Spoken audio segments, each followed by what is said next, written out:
information and entertainment. Don't touch your dial. Hey yo, this is your good friend Josiah. Welcome to my Lutheran Connections Online TV, where we bring you the best in education, information, and entertainment. Don't touch your dial.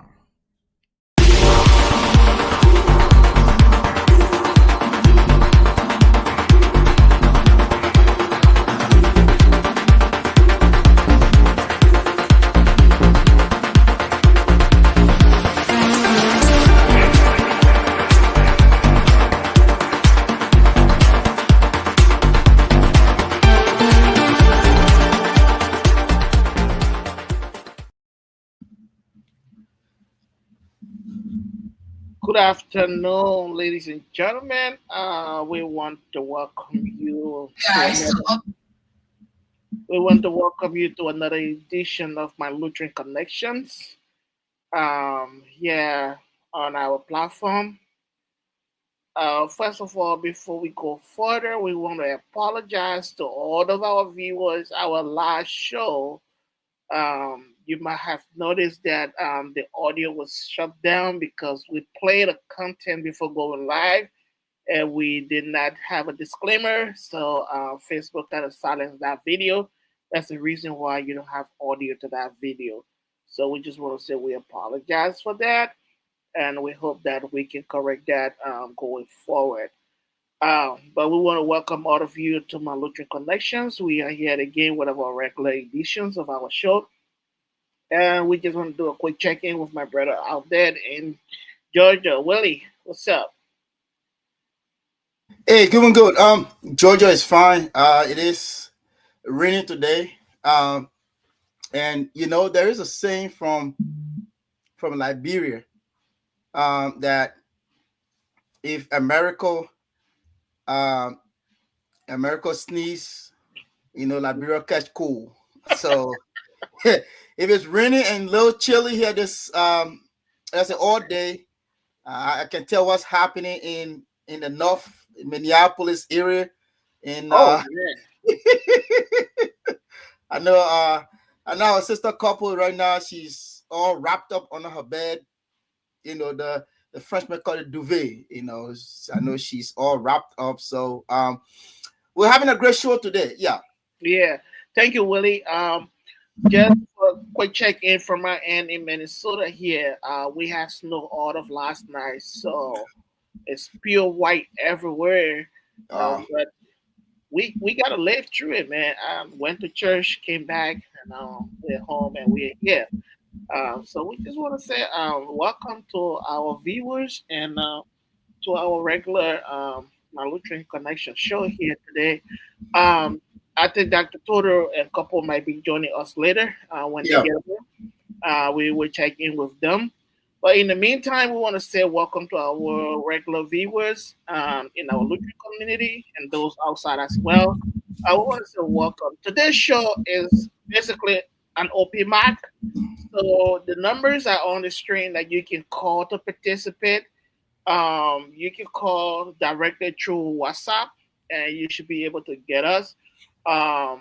And you just say what's on your mind. And today we're just going to talk about random things here today, not a particular topic. So we want to start that off by saying, hey, Woody, what's on your mind? What you make of the St. Peter's Lutheran just end the convention? Let's start there. I people say I'm somewhat controversial. Okay. But I think our church is not ready yet for the young people. When you say our church is not ready for young people, what you alluding to? I'm getting there, brother. I'm getting there. When the plane is about to take off, it goes, on the tarmac, and go about and get ready to take off. I'm curious to know where you're going. Yeah. So the last trip I had, let's say I went on in Nairobi. Okay, see young people. In fact, what we were told was that as coordinators, or they have a name for those above 35. So we are called the Waze, the Waze. Yeah. Okay. So we are called the Waze. So Waze were not allowed around the perimeter of that Okay. conference. Yeah. So only young people took charge of everything and it went well.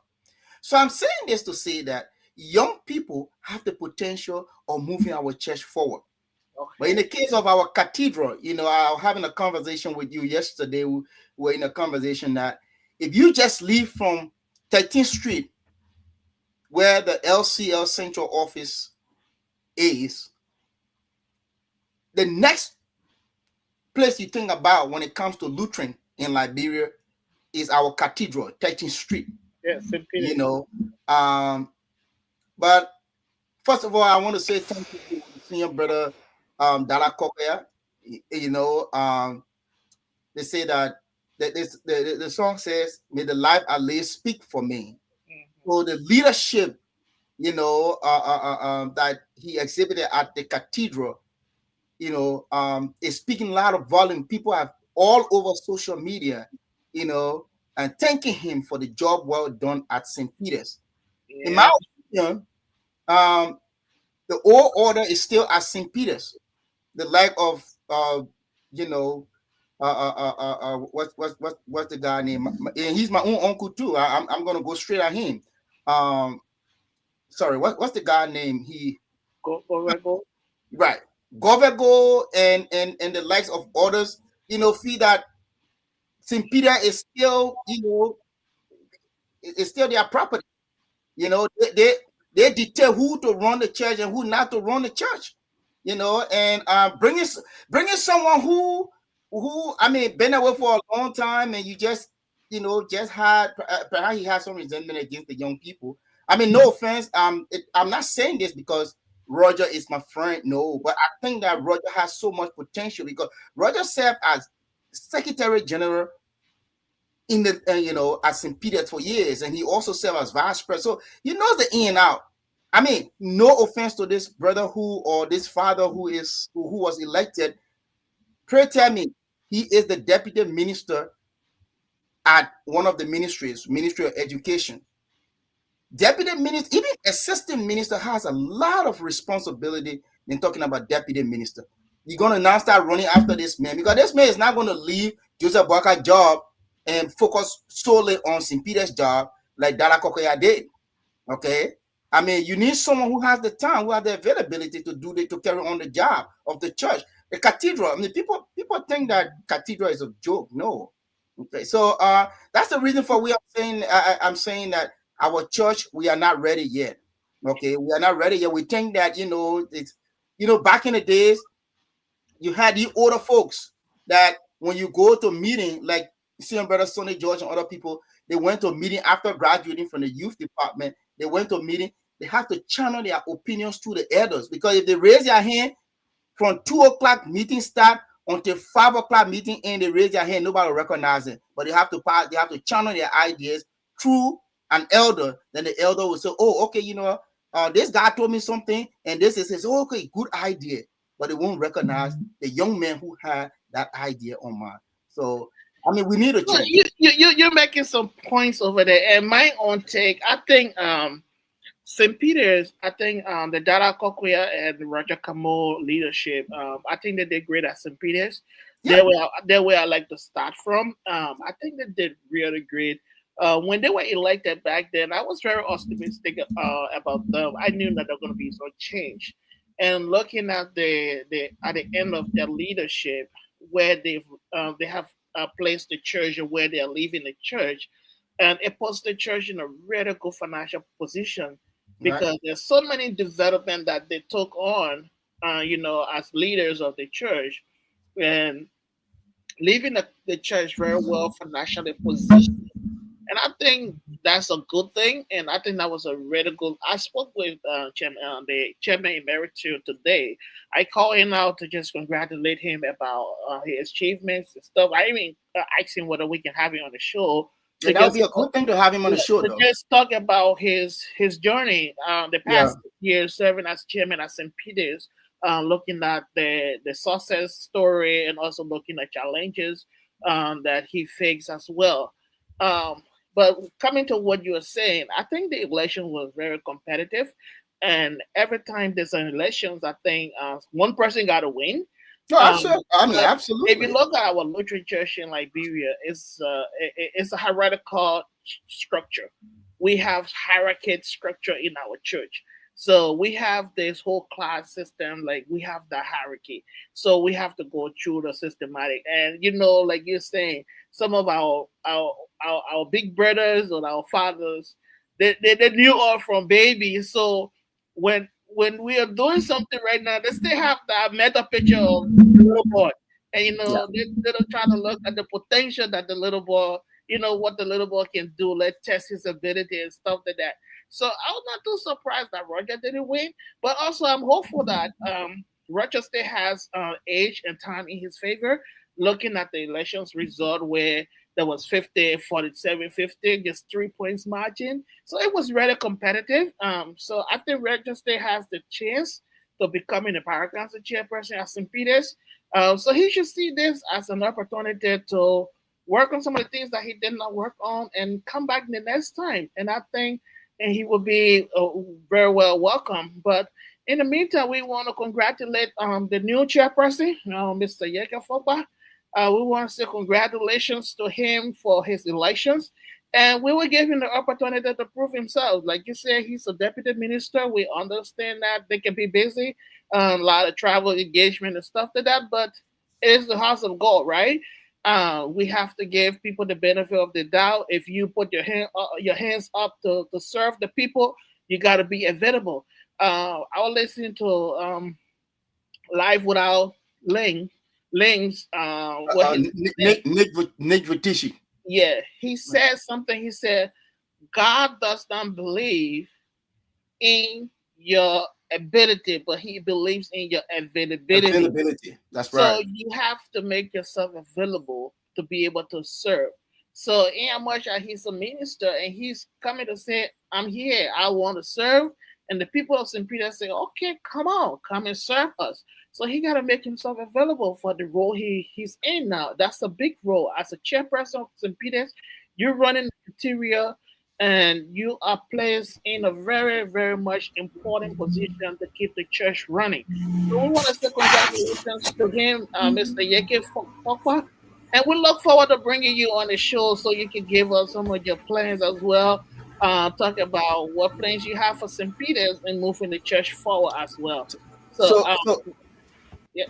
Elijah, sorry to come in. I don't want to lose this talk quickly, right? Two things. You talk about coming to lead, St. Peter's, and we also wish him well. I'm not saying this to just be, critical of Mr. Fokpa, negatively critical of Mr. Fokpa. I don't know him. I don't know him from anywhere. I'm just a little bit concerned. That's all. You understand? But you said one thing of class. A couple welcome and a couple welcome. But you talk about class, right? Yeah. In my opinion, I don't think it's a class system. It's a clique system. You have to finish. You have to be in a certain cycle. Because if we're actually looking at class, those who have the experience, leading our church, then we say, okay, this person belongs to this class. I think the person has the experience. The person can do X, Y, and Z. But it's a clique system. I mean, if I have fall with Willie, I agree with you. Our church, we are Lutherans, right? Right. We are Lutherans and we are also Liberian and we are also cultural people. We have tradition. And very well, like in St. Peter, if you went to St. Peter's on Sunday morning, I dare you, there's a wind all the way back in the corner. You ain't not going to sit over there.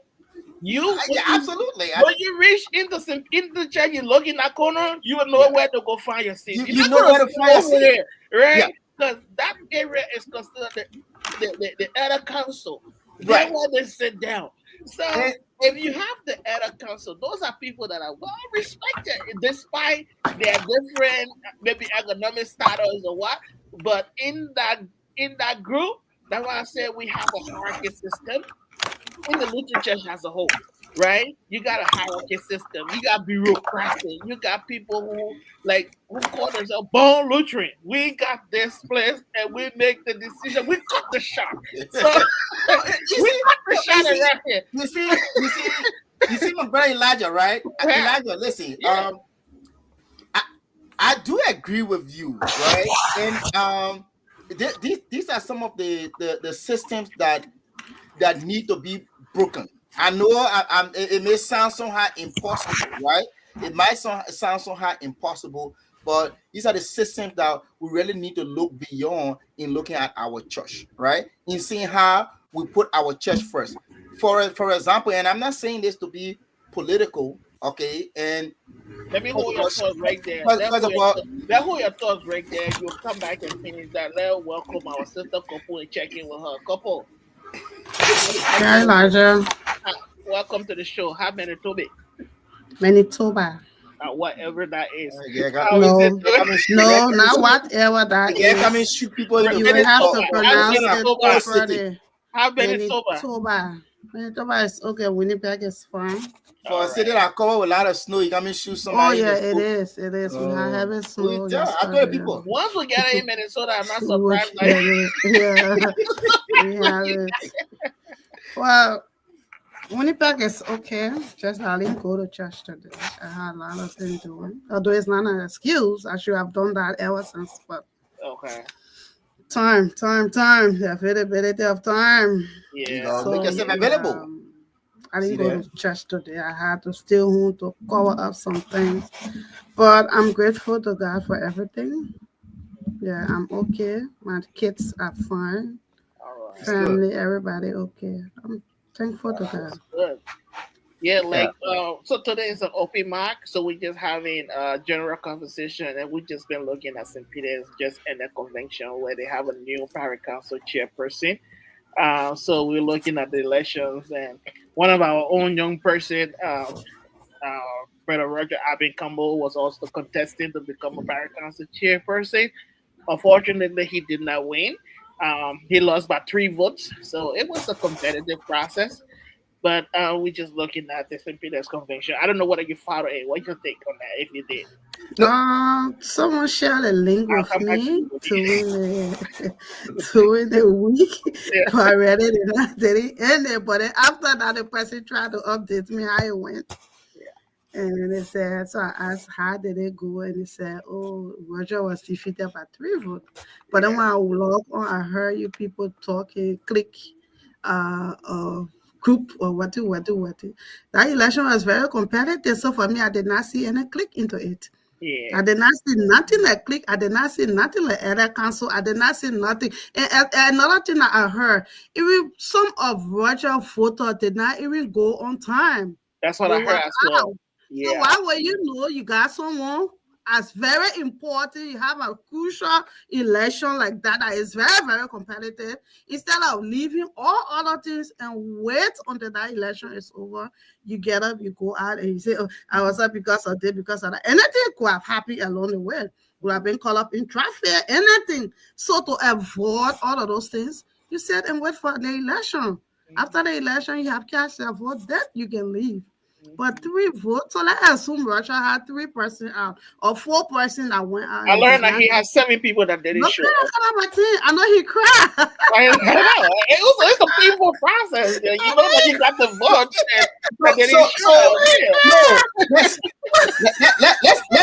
let's get one thing clear. Let's get one thing clear. I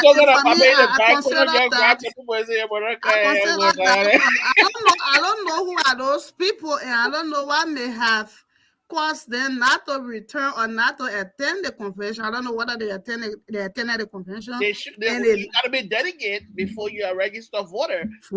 So meaning they went there, they were registered, everything, and later on they decided. So when the person, let me share the phone. The person told me, one person, I said, I know. Now they call it go drink.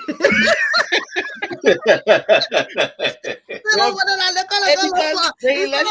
were running the election in the night. So apparently somebody got tired and like. Okay. So let's Elijah. you got trust in, and you want them to go for something. You just can get tired. You remain there until that thing is over. Yes. So I'm not saying that the elections were fraudulent. I'm not saying that someone hijacked the election, but if you look at the climate surrounding that entire electoral process, having the election late night, we know very very well the security condition in Liberia, having something late night and all of perhaps these.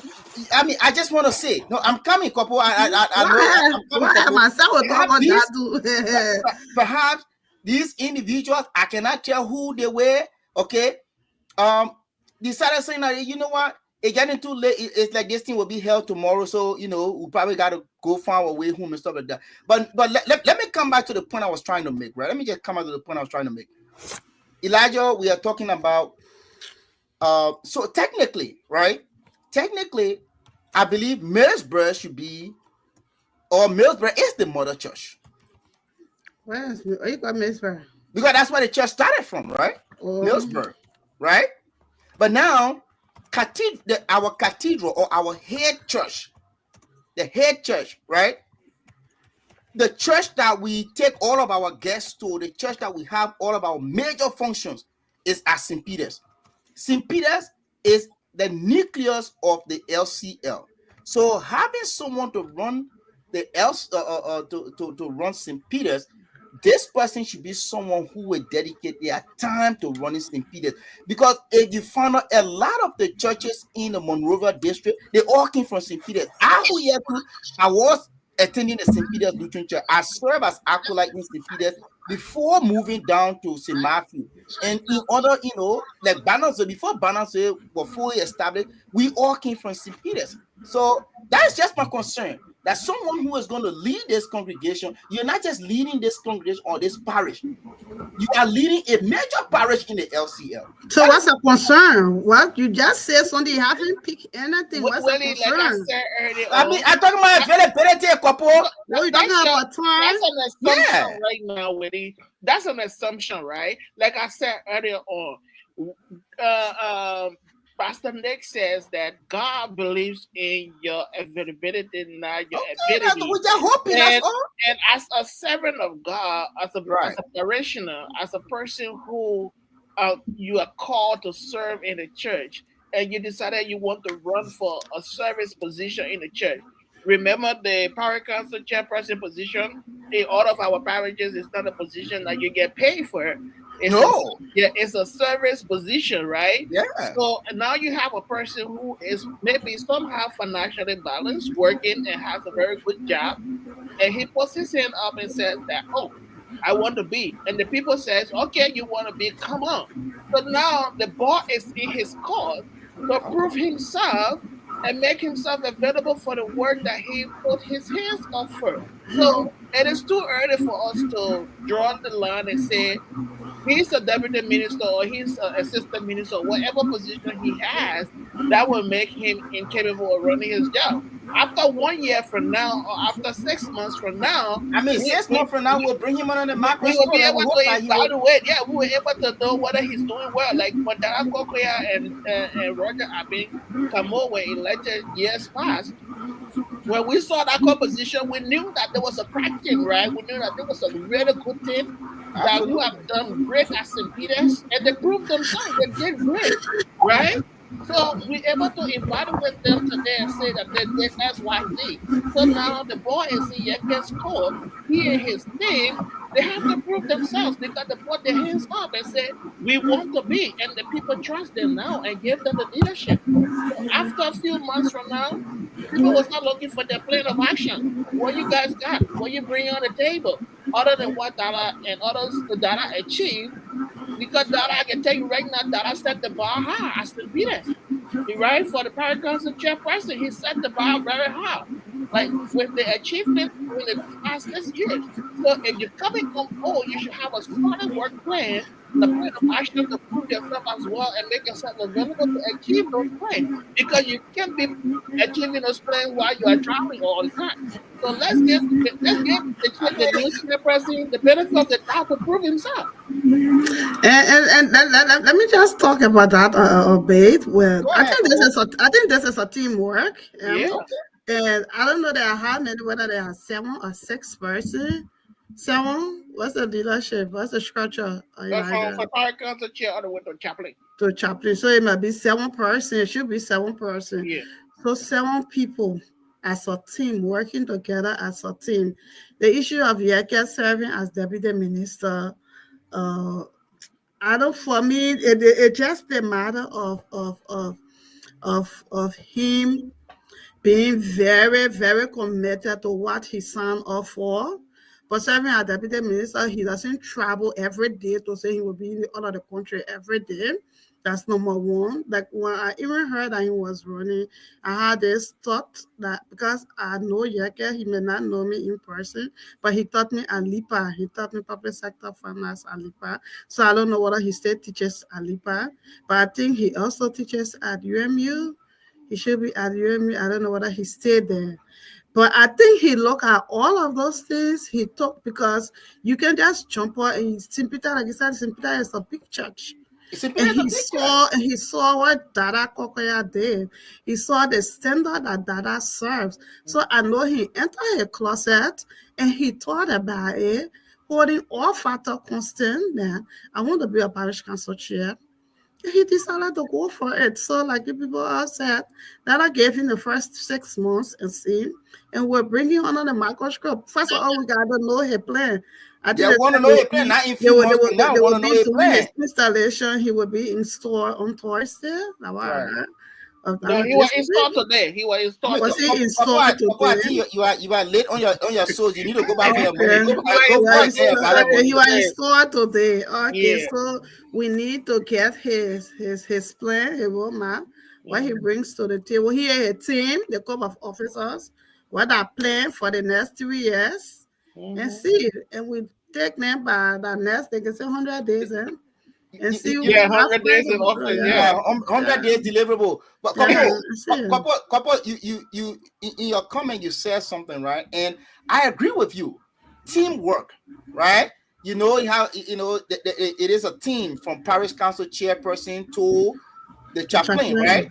Again, prior to you coming on the show, there's a gospel song that says, "May the life I live speak for me," right?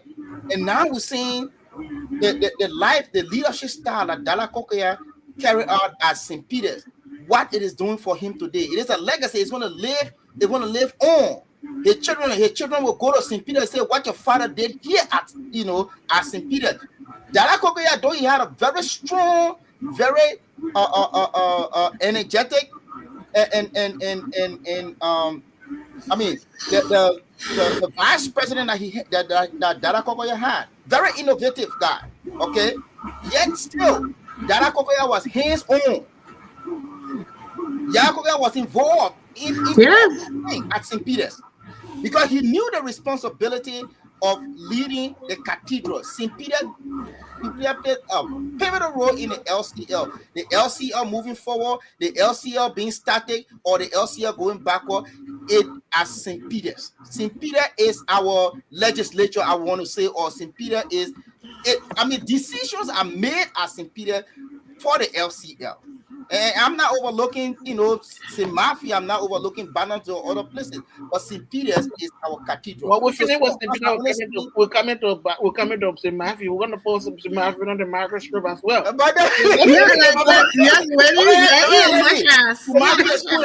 Listen, St. Matthew school and car. But you can say school and come. We're going to talk about it. I was working hands on, but like I said, if I was at one body with many parts, so if the hands let me tell you, the only problem I have with Dada Kokoya, we try by all means to invite the senior brother on MLC tour, and that guy, he was so slippery like cafe. He will keep dodging all this. I did not appear once. I think he appeared once. That appear once, so he didn't. No, Mm-mm. that never Well, I appeared. spoke to him today, and he says that we can talk about this during the week, and he will There be you go. ready to come and talk about. So did he support his vice chair? We don't know when he No, come on the show. Maybe he But can when talk he come about on the show, we'll find out from him. But we don't know. We don't know his position right now. So we don't know who he was supporting. Come on. I got a response for that, and it's in Loma. You know what Loma man said? You know what Loma man said? The Loma man said, "Not a beginning. The place is not that." So I'll leave you at that. So Okay, when that guy will disclose whether he support his vice chair or not. yeah, it'll be good to hear from the house. When the house is small. How. But on a serious note, ladies and gentlemen, on a serious note, I want to make it clear that St. Peter's now has set a high bar when it comes to parish development. Yeah. St. Peter right now, with the guest house they have on the 14th Street property, and then also the 11th Street property that they lease out. They use that money to invest that money into the 14th Street property, and now it places the church in a very good position to keep revolving the money that they are getting out of their properties to keep investing. So you don't have to now depend on every Sunday morning offering to keep running the church. So you have an investment. And I think this is an example that all the parishes can even lead from St. Peter's and start practicing it at various levels. So I want to say congratulations to the outgoing leadership as well and for the work done. And we look forward to what the Yeke chairmanship going to bring to St. Peter's. With that, I want to shift the topic. Elijah, before you shift that topic quickly, just give me 1 minute on that before you shift that topic. You know, what's St. Peter's? Okay, I don't know if it started from the previous administration to Dada administration or so. I'm not pretty much familiar with that. But what St. Peter has done, in Liberia, I used to work at the Liberia Media Center, and peace be unto his soul, the late Lawrence Randall. The one word he always reminded us about: innovation.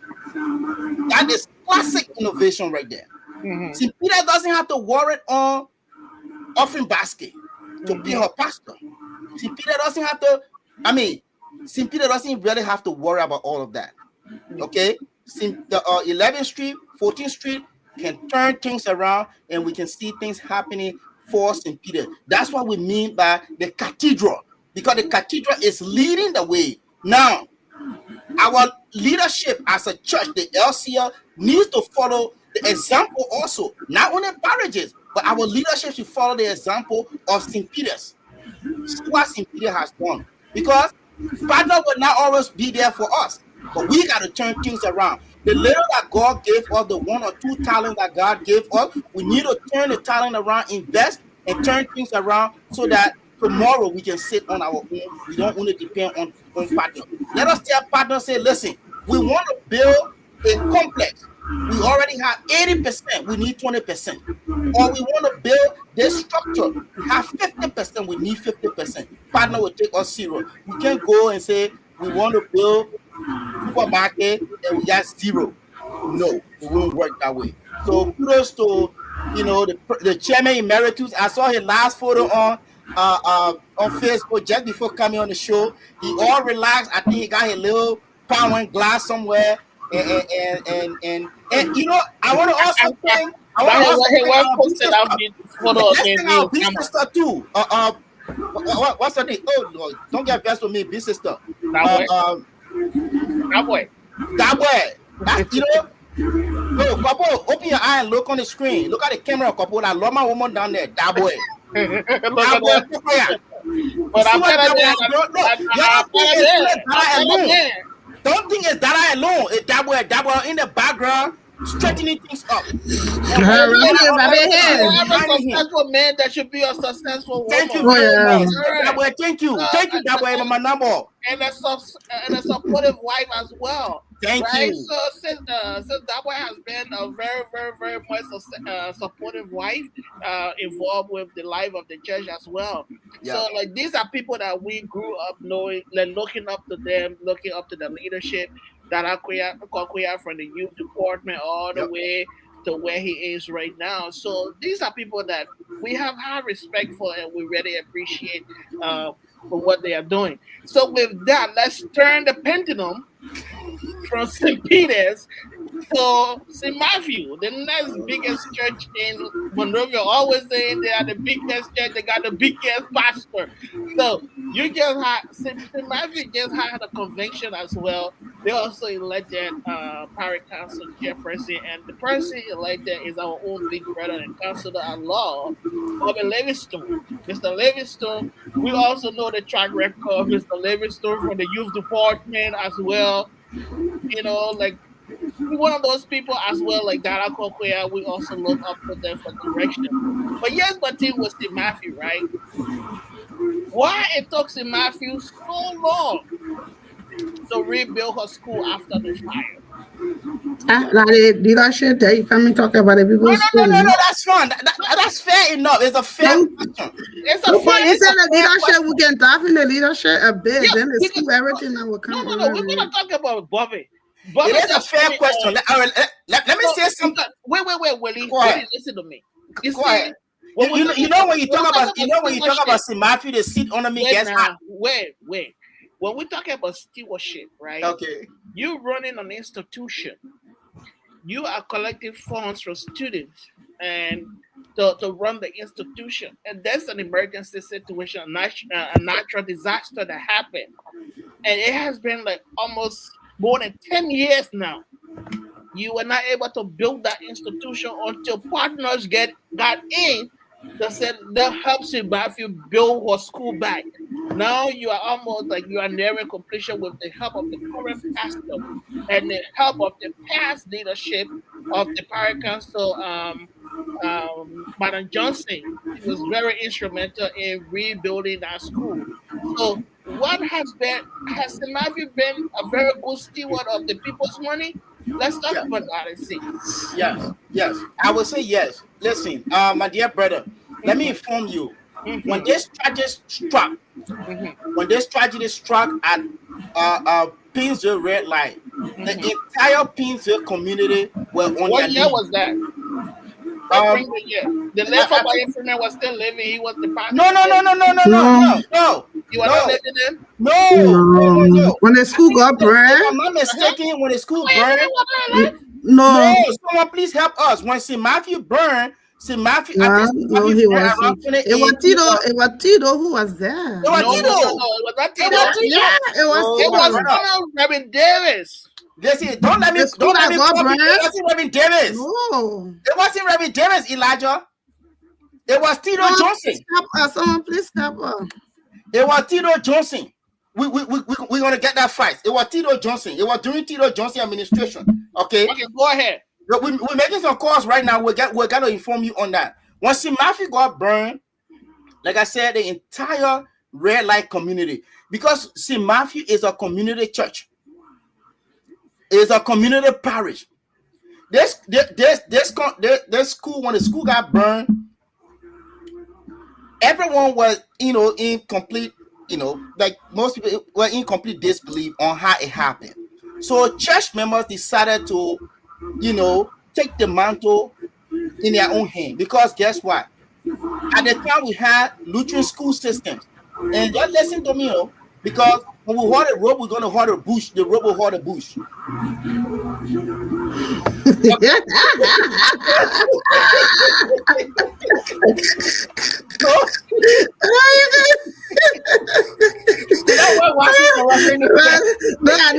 I got a penis. I got a penis woman from Brother Sitek. No, we are not going watching corruption in the church. Listen, I'm gonna say this. See Matthew, because at the time we had the Lutheran school systems. The Lutheran school system did not really come in to assist. So what did the leadership of St. Matthew, do? So the leadership, what they did was, and kudos to our outgoing leader, Dr. Johnson, far-sighted leader. Okay, we started raising offering basket to rebuild our church or our school. We started doing that, and that wasn't enough. Okay, we started having constant rallies in all of our preaching points. Additionally, those St. Matthew members here in the diaspora, we will raise money for after certain months in a year, we'll raise money for a department, just like that, a department. We said no, we're going to join the church. Any fund that we raise is going to go towards the rebuilding of St. Matthew Lutheran School. Remember now, there's a song in Pele. I say, Nehemiah Mo Kalikato. So we call everybody to go there and build.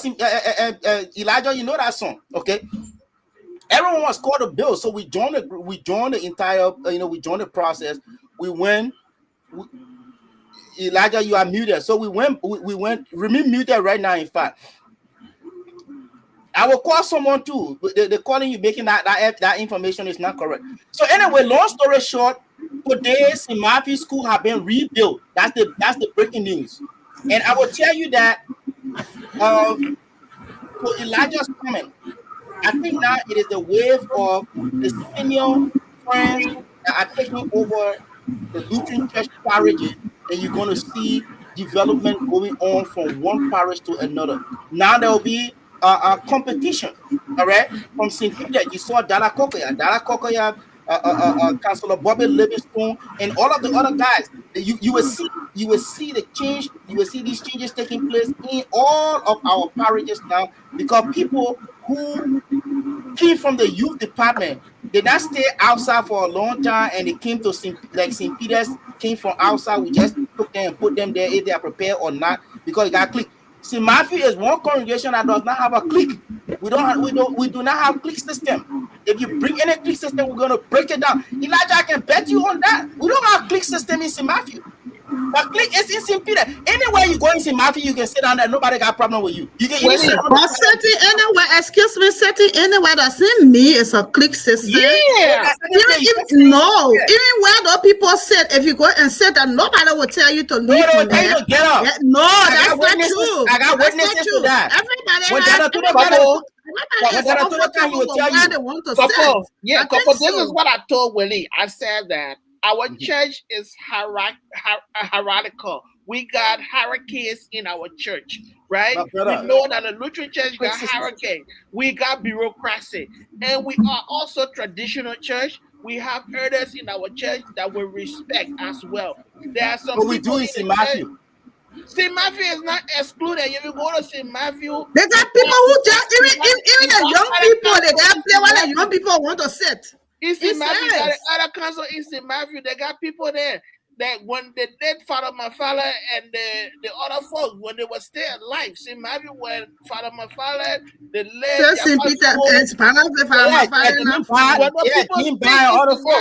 when the people speak in St. Matthew, that was it. Father is not from St. Matthew. No, but Father, I think it's from Bannersville. It's from Bannersville. Father Bar. People that Father Bar, then when they used to speak, what the mother name? Our friend, the mother from what her name? May Lam. No, we had May Lamadan, and we had the other lady. So you have a lot of influential people in St. Matthew. So when I thank you, that's the word influential, but they were not. They would never have a clique. It's a hierarchy system. You have to respect those people. So every other now you go to St. Matthew, you go to St. Peter, you go to Bannerville, you have Mary cycle, Ezra cycle, the other cycle, all the different cycle. That when you're talking about clique, now then you will bring it to those places because people of the same group want to be in the same cycle. That's a clique. But when it comes to hierarchy, coming to respecting the order of our tradition and elders in our church, we do have that system in the Lutheran Church in Liberia. So, but that does not stop development in the church.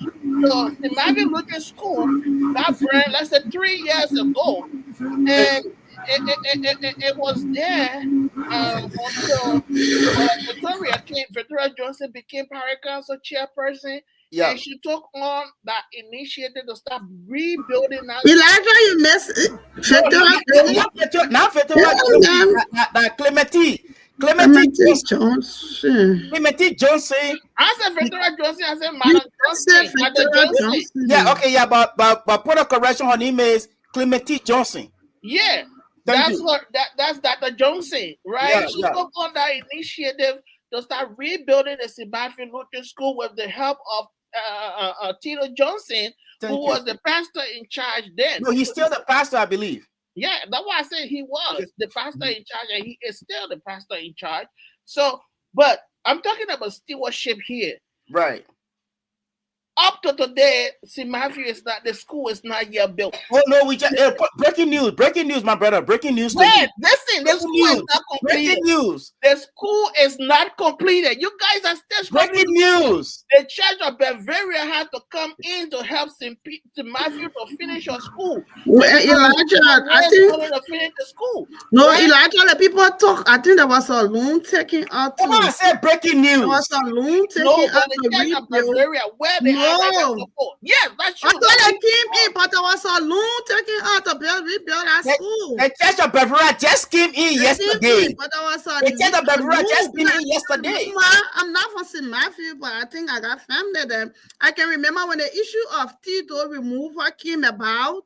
People said a little bit. Yeah, there was a project already ongoing. Right. He was involved with the rebuilding of the school. And the main reason was because of that loan. I remember that. So there was a loan taken for the rebuilding of that school. I'm not saying that the Church of Bavaria did not come in. Let me ask the question, Willie. Let me ask you guys the question. Okay. I agree. Couple just said that a loan was taken, and you agree that the Church of Bavaria just came in. Now let's look at the stewardship of the church. Yeah. How long the school was running before it got burned? Oh, thank you very much. And the school. The school ran for years, but mind you, Elijah, the school ran for years. But mind you, Elijah, the school ran independently first. Then later on, the school was placed under the quote unquote Lutheran school system. When the school got burned under the Lutheran school system. I agree. Under the Lutheran school system. Okay, finish. Yeah. Let me just give you an example, right? Let me just give an example here. If that's fine. Yeah. If Sinkizito, if anything, God forbid, is to happen at Sinkizito, or any developmental work that is to be carried out at Sinkizito, the Catholic school systems in Liberia will be involved.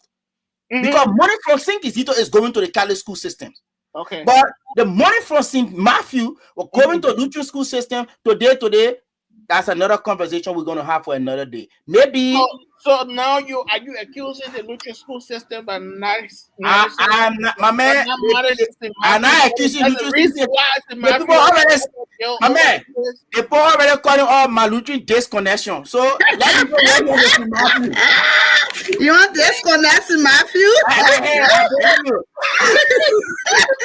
Matthew is connected. I don't want to disconnect him. Matthew is still connected. Yeah. Because the reason why I'm asking the question is that you are running a tuition-based school, right? Right. And I know that you budget every year. Sometimes you have budget surplus, right? Every academic year, you might have a budget surplus, and what you do with your surplus and stuff that helps to run your school and other. But did they have any budget surplus? So that's what I'm saying. That the stewardship of our church, all right, the management of the school. That's what I'm asking. I'm not saying that St. Matthew did not take steps to rebuild the school, but the stewardship has been poor over time. And I think that was, again, this backdrop that the LCL has to give the schools back to the parishes to start running, because they realized that the LCL school system was not very much effective to manage all of the schools, because they didn't have the proper system in place to take over these schools. So if you're talking about stewardship, I think the stewardship has been poor, because if you hold on, Elijah, stewardship has been poor from where? from both ends. St. Matthew Lutheran Church and Okay, but if you will come in. Good. No, you will come in. You will come in. All right, go ahead.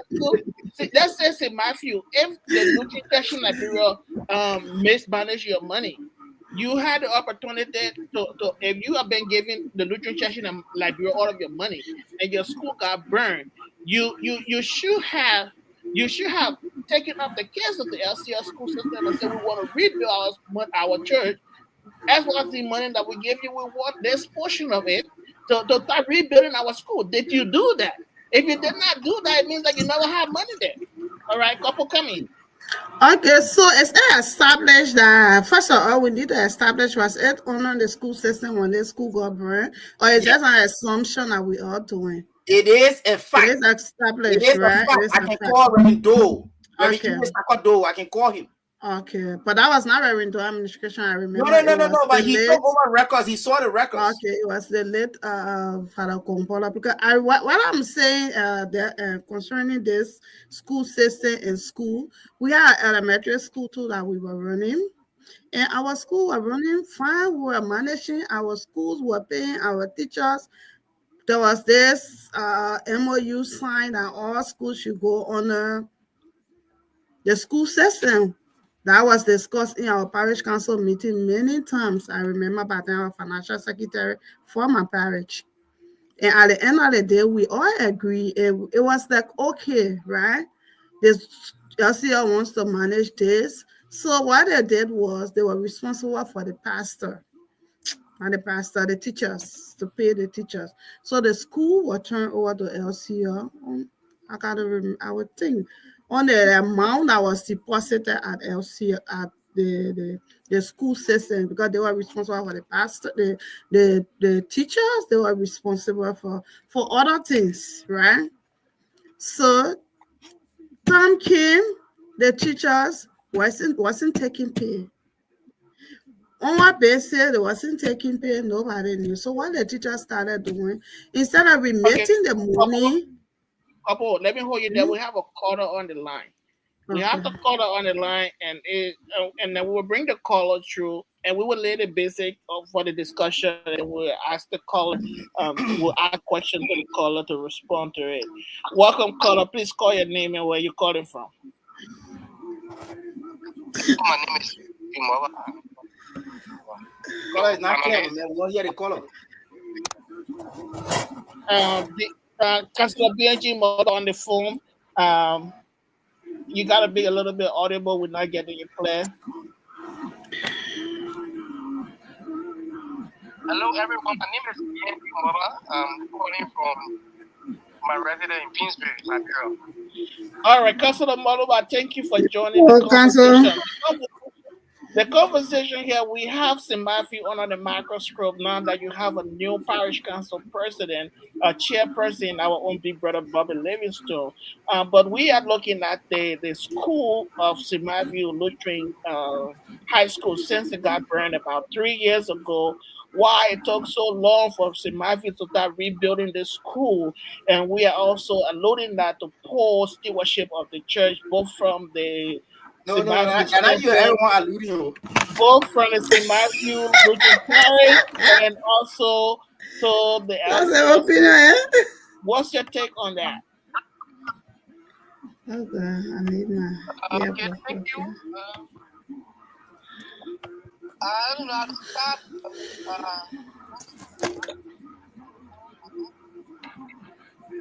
Right one, but let me go with what I want to go with. First off, the church started a project, and the project is the multi-purpose building right behind the church. We have gone for convention, and the convention is multi-purpose project behind the church. So after the convention agreed, we had to raise funds. We had to go in discussion with the contractor. Also had to take from the bank at that project. When that project was done, that project. At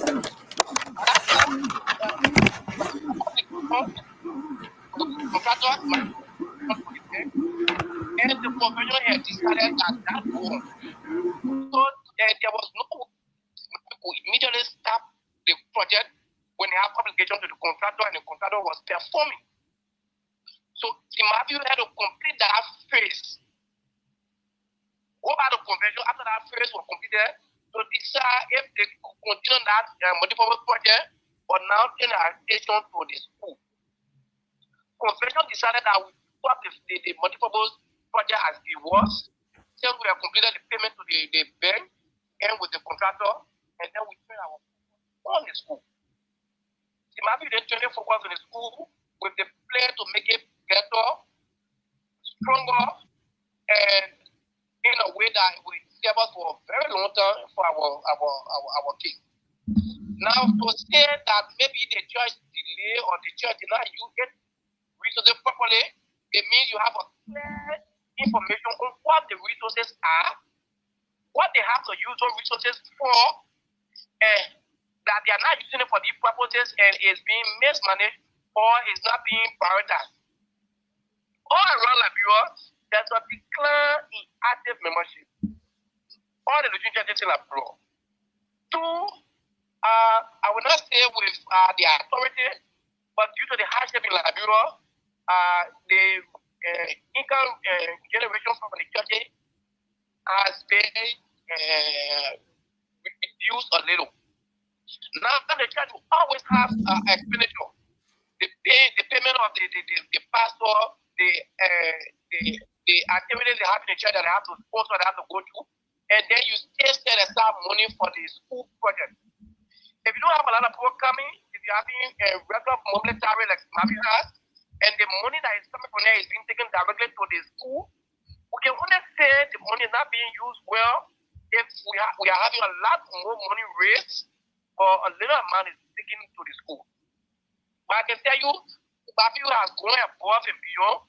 Also made education with partner officers who are also helping to sponsor the development of the school. That is why now you see Mavi have a second floor, 2 levels, and we are aiming to open next school year by September 2026. So I can say that with the funding library that all our churches, the parishes, have to develop and build their churches themselves, have to develop and build their schools themselves. And the income are most of the time only depending upon what is generated from the members. Most of our churches are doing well to maintain the pastor they have in their maintaining, to carry on development purposes, and then keep the church running. Okay, President Mulba, thank you for your response. I want to ask you this question. So St. Marvin Lutheran School was running for so many years before the school got the fire. So prior to the school getting on fire, the school was running effectively, raising money from tuition-based tuition payment, let's say. And then they were under the Lutheran school system and stuff like that. I understand your point that the parish has been focused on the multi-purpose project on the main church's campus that also may have affected the slow rebuilding of the school.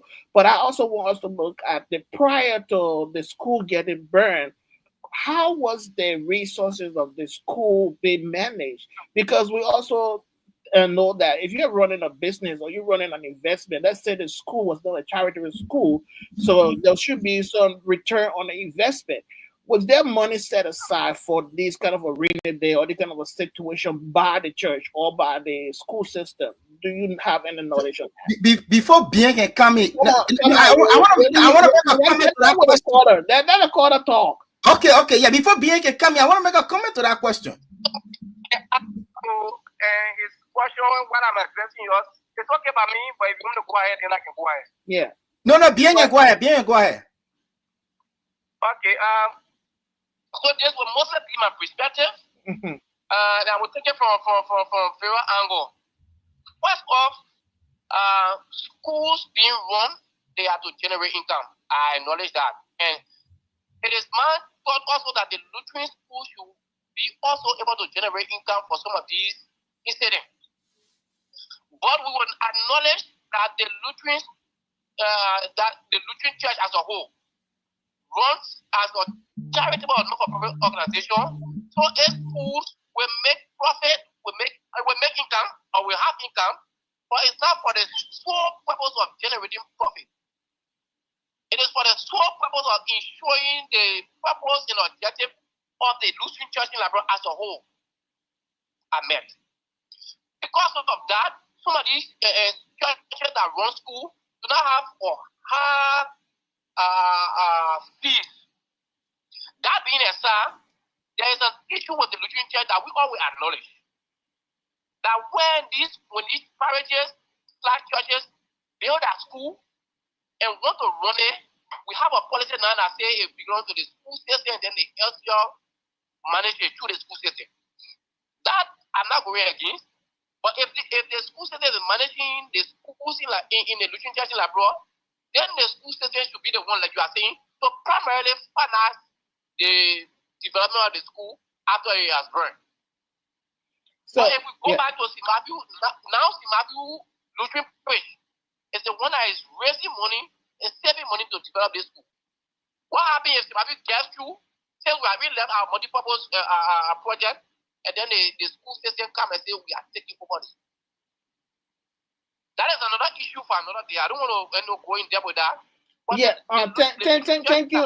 Thank you, Councilor Moluba. I agree to most of the things that you just said, and now even alluding to the fact that we have to have partners, the LCL partners stepping in to help St. Matthew. So in the worst case scenario, if we did not have the Church of Bavaria coming in to step in to help to walk alongside St. Matthew to rebuild her school, we would not be projecting 2026 as a new start for this school. Is that correct to assume?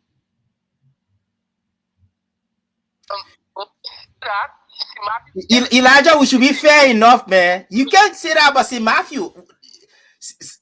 People have come in to help St. Peter's too. We got a record. Go ahead, Councilor Moluba.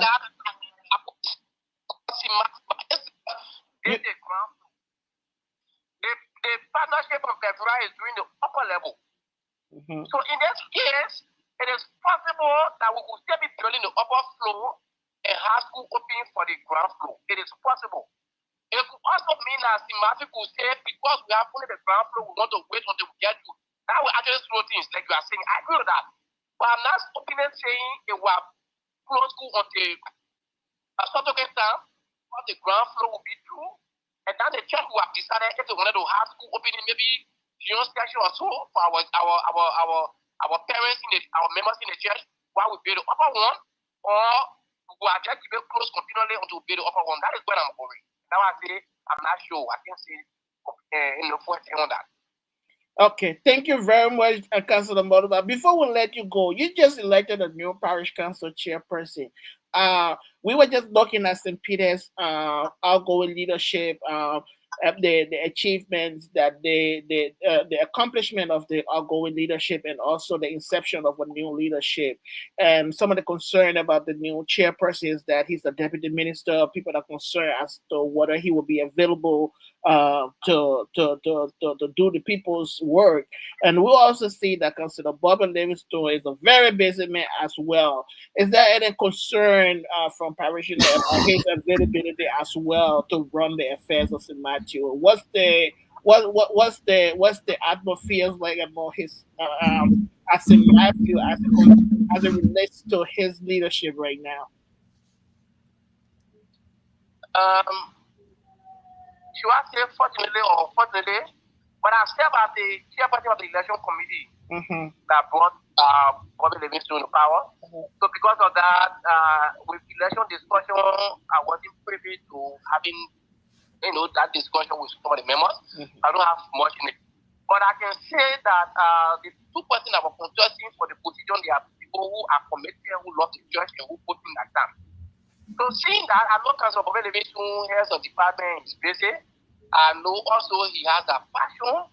And Bobby Livingstone now for Matthew is a part of the usher, he's part of the lay reader, and he makes sure he steps when his time is to start to step. So more of the conviction that because of the passion, because of the work of the church we have, and because of the team, not only those are elected, but the member of the church is pastors, will be able to grace one another, and I know that the work of St. Matthew will go forward. I want to see that for Bobby Livingstone. Thank you very much, Councilor BNG Moreover, for joining the conversation. We really value your input into this conversation. Any last comment before you leave? I know we don't want some question. I might want to hear from him if I have to address it before I leave. Other than that, yes. I say thank you. Unfortunately, I was doing some work, so I wasn't listening. But I really want to thank you guys for the work you do for the church, for keeping us informed, keeping our breath.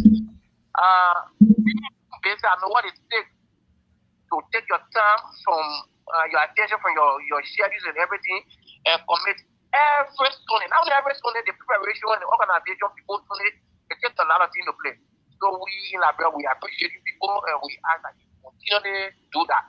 And use the Lutheran Church in Liberia is going further, is being better, and think about doing a check and balance of our church. Thank you. Kopo, do you have any question? Wendy, do you have any questions for Councilor Moreover before he drops the line? No, for me, I have a comment. That first of all, I want to thank my dear friend and brother, Councilor BNG Moreover, for being on the show with us tonight. It is, the liar says my wedding is way across the river. Okay, I didn't even know he was the one, coming on the show, but I'm glad. He came and he provided information. He came to your rescue. No.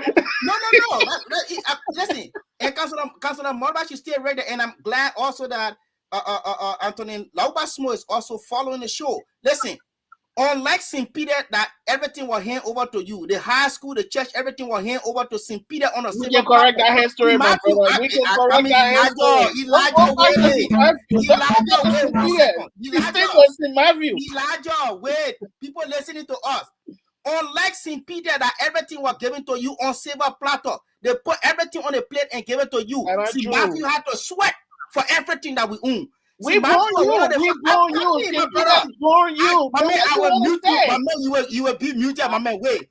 See, Matthew. We give birth to you. Is the fastest. What you want to say? My brother, wait small. Wait. See, Matthew is the fastest growing Lutheran school. See, Matthew Lutheran School is the fastest. When we started at elementary. Because of how our resources were managed at St. Matthew, it went straight to high school in record time. See, Matthew, the records are there. Councilor Bien is on the phone. Ask him. You see, one thing, there's a brother that we all grew together. You know him, I know him. That man is impartial. He will tell the truth. Okay? See, Matthew, again, I'm glad that Councilor Bien came on the show and informed us that, see, Matthew had an autopause operation. Meaning that we had a multi-purpose building that we were focused on, and the disaster came up about the fire incident. So it's that our hands and feet were tied and we were asked to swim. That's what happened. But St. Peter, I don't pray for anything to happen at St. Peter. But God forbid, listen, my man, we know the record. St. Peter right down there, people had to come in to do some one or two things to get some things then arranged and everything at St. Peter. We know that. We ain't come here to come say, oh, somebody can't help St. Matthew. We are very grateful to the Church of Bavaria for coming in to assist. But like Councilor Moreover said, and he is an insider because he's on ground. Guess what? See, Matthew was going to be operating, even we put tarpaulin, we're going to be operating while our students are learning in a conducive atmosphere until we can finish our school building. So this is the point. In short, see, Matthew is the parish in the LCL that has set the bar so high that the record that we set in the LCL, even the cathedral cannot even reach close to it. There's St. Peter's school that you get today, everything will turn over to you. When it starts being everything will turn over to you, my man. Everything will turn over to you. How can you look at the parish? You look at the parish that gave birth to you and say that they got everything on silver platter. Everything on silver platter, my dear brother. We were at St. Peter's. We were at St. Peter's. We saw what happened. You will remember that during the war, St. Peter got hit very hard during the war. Thank God you brought up that. Who renovated St. Peter's? St. Peter. Who renovated St. Peter? St. Peter members. Oh, my brother, don't tell that thing, man. Who renovated St. Peter? St. Peter's International Church had to come in to help St. Peter's. You don't have any record of that. You don't have any record of that. The record is there. I was there at St. Peter's. I was even in the Acola, but I was not allowed to serve because I had not gone through confirmation. I remember that time. And you spoke about Bobby Livingston. Let me conclude on this. You spoke about our leadership. Again, The So let's speak hardworking, to St. Matthew. the very hardworking Clemente Johnson. Bien want to come in. Go ahead, Bien. Memos. So I'm just asking is that simply that church was not built by the memos. Thank you. Most likely was not built by the memos. Thank you. So it was renovated after some time by the memos, yeah. But St. Matthew had to do almost everything. From ground to From top. the run to the reef, Thank to you. the rod, to the Thank you. themselves. Thank you. From the bush. Waiting for the income generation to offering. Thank you. When they're saying that we couldn't compare the two because we equal head on silver pattern, maybe I don't know, you want to say exact rating, whatever. But the truth is, the Matthew member build their church by themselves. They For build our their hands. the school back up burn, and they have done it. And that's the reason why I said I can't say completely if we will have to wait until the project is through. Because we even decide if we're paying about ourselves that at this level we will be opening, we have some classes, we have been the other one.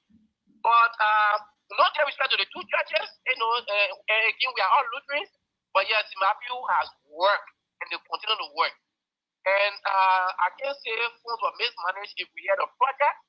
If we don't have a lot of people attending churches to give offering, and now because of the hardship in the country, the intake of offering is not as high as it used to be. Also, we have expenditure to the churches that we have to make up. But I can say Simabi is doing great. Simabi is a church I'm proud of. I'm going to remain a member of Simabi for a very long time. Elijah, I know that. Elijah, we have a caller on the line. Please, can we take this Hold caller? on. That part where we've considered Maruba. No problem. The caller will hold on. We want to say thank you for joining the conversation as we are looking at our parishes and you're looking at the development that's ongoing. I want to say thank you for joining the call, the conversation today, and have a good night. Okay, thank you. Have a great night. Thanks for everything. All right, bye-bye. Okay, we have a caller on the line, Elijah. Let's take this caller. Go ahead. Please. Caller, go ahead. State your name and Elijah, ask those questions again to this caller. Go ahead, caller, please. This is Thank you. From St. Matthew. I see. I know It was like,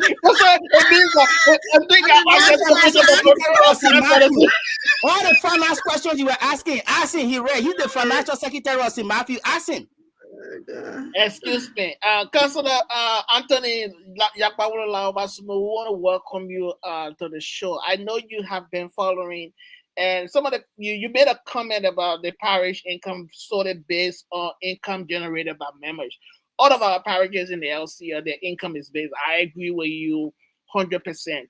But my attention was drawn to the prolonged wait time for the rehabilitation or the rebuilding of the St. Matthew School.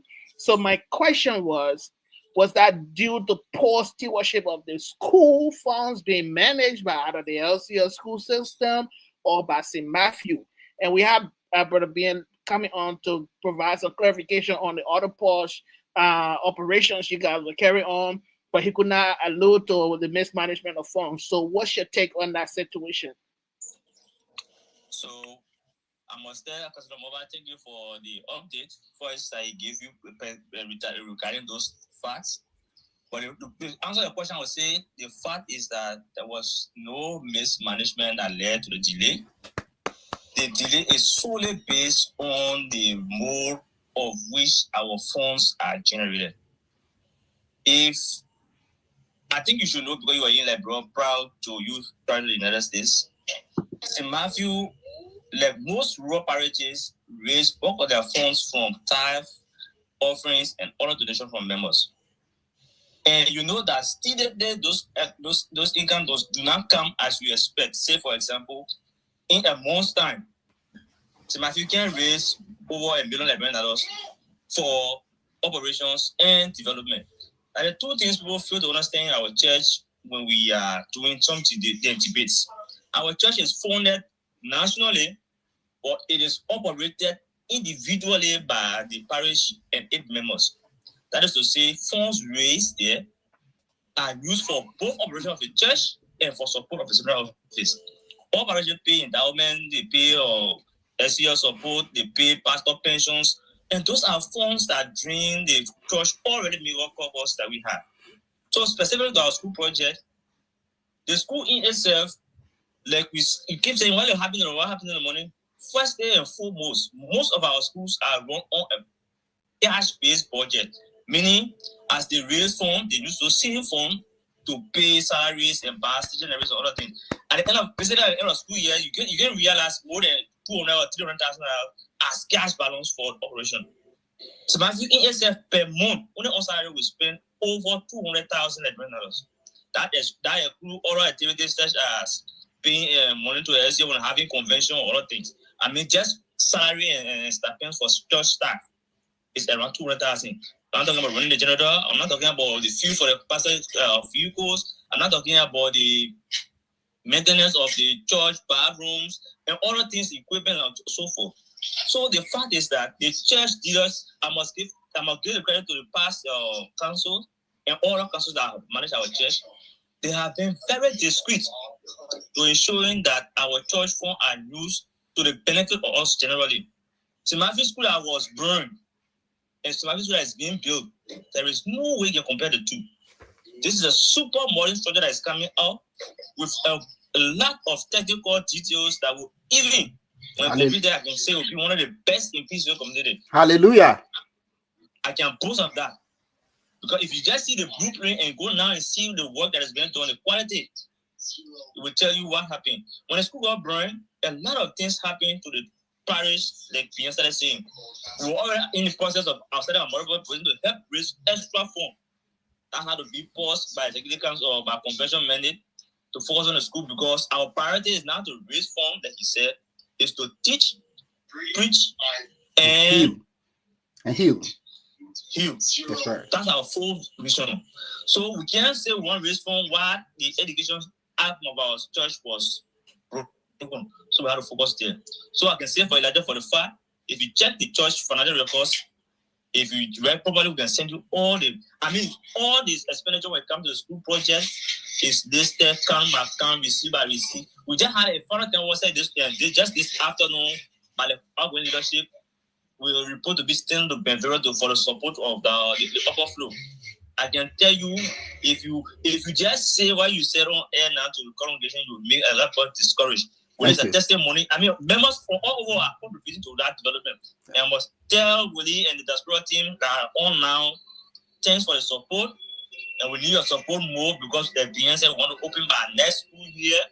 And we are solely trying to tell you that anything you need, any question you want to ask, if the internet is not enough, make a small request. The discuss as the council will send you all the records for the school project so you can see for yourself. The church is open, the church door is open at all times. I must say the only reason why our project is delaying is because of the mode of which finance are coming in. To make matter worse, our inflation rate have increased here. Business are not going as it should. Most of our strong members are now elderly. Only the few young people are trying to come up and I must tell them thank you, they are staying of the church. Apart from offering, donation, and gift, the only other souls that we have was the KED and our members in the diaspora that started helping us. All other funds you see, around 75, 85,000 have paid us up to where it is based locally, and the records are clear and are there. It's not based on any form of corruption. It's based on the slow form of generating funds that is affecting us. In fact, Thank you, Councilor. Thank you, Anthony. Yakpawolo. I think you provided a lot of insight to this conversation. Let me just wrap up, Elijah. Let me call it wrap up. I understand we have other callers on the line, but I appreciate the insight from Anthony Yakpawolo. We come from the point where we just want to understand what's going on in our parishes. We're not accusing anybody. Like you and Councilor Motoba, you guys have provided some insight, some things that people never knew. Because there are things that when they're happening, like you are running institution, you have to be transparent and give out the information that people need to know. So with the information you guys are providing, I'm sure people are learning and understanding, and they can learn from what you are doing as well. So we have another caller on the line. We want to part way with Anthony Yakpawolo. Okay, caller. Unless in Matthew, unless in Peter, I will give you a silver platter. The records are there. We sweat for everything. I'm here. Okay, we have a caller on the line. Please call your name and make a comment. This is Goya calling from Minnesota. Go ahead. Welcome, Ms. Sissy. Why St. Peter coming to doing St. Matthew business, man? You call St. Peter back. It's nice having you. It's nice being on. I see my brother Willie. Willie forgets that when you are a derivative of something, you can never be bigger than that thing, which was the original. I know. So St. Matthew is a derivative of St. Peter's. And that's just basic calculus. If you take a derivative of a function, it loses one power. Every time you take a derivative, it loses a power. So you know, when we were at church, you guys were a power one preaching point. So let's not talk about, you know, St. Matthew and St. Peter's. Now, having said that, look, trust but verify. I like the lawyer who came on and spoke about the new church, the new building they're building is going to be more modernized. Where can we find that fact? You see, that's kind of almost like political speeches, right? When you vote for me, I will pay you bridges, we'll do this. But they don't lay anything on the table. It's exactly what the lawyer just did. Look, you had a church running a school. To argue that you were running a school and the fees you were collecting were barely enough to keep functional and you were not able to save any money, that's financial suicide. That's mismanagement. That cannot be an excuse. That will never be an excuse anywhere. Because the last time I checked, we talked about the same thing when it came to the LTI. The LTI was a school for elites. There were ministers and ministers' children and high government officials that were going there. I'm from Zoro, right? Salaya district. I was not allowed to go to LTI because I didn't have the money, and I'm a Lutheran. But when they mismanage the fund and the building goes in ruins, then they come back to somebody like me, who was never given the chance to go to LTI, to give them money to build it because it belonged to Lutherans. What was the benefit to Lutherans? It's the same thing with that school that burned down in Painesville. You waiting for other people to pay you money? What were the savings? How many years did you run that school? How much money did you have saving? Where can we find that record? Right? So look, Willie, I know, you know, if I were ever to become a leader, Willie, you would be one of my supporters because it's easier to make people dictators. You will whitewash all of the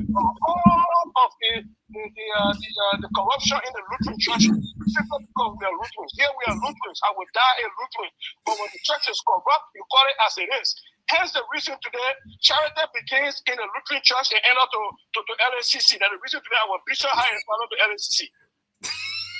No, Elijah, I need a response. You need to give me the time to respond to that. Oh yeah, Sister is still on the line. Sister, I get done. I'll wait till you respond. Wait. Okay. So listen, right? You asked about St. Matthew on how St. Matthew phones were being, you know, used. Okay, the school funds were used to, in the case of St. Peter's. St. Peter's. In the case of St.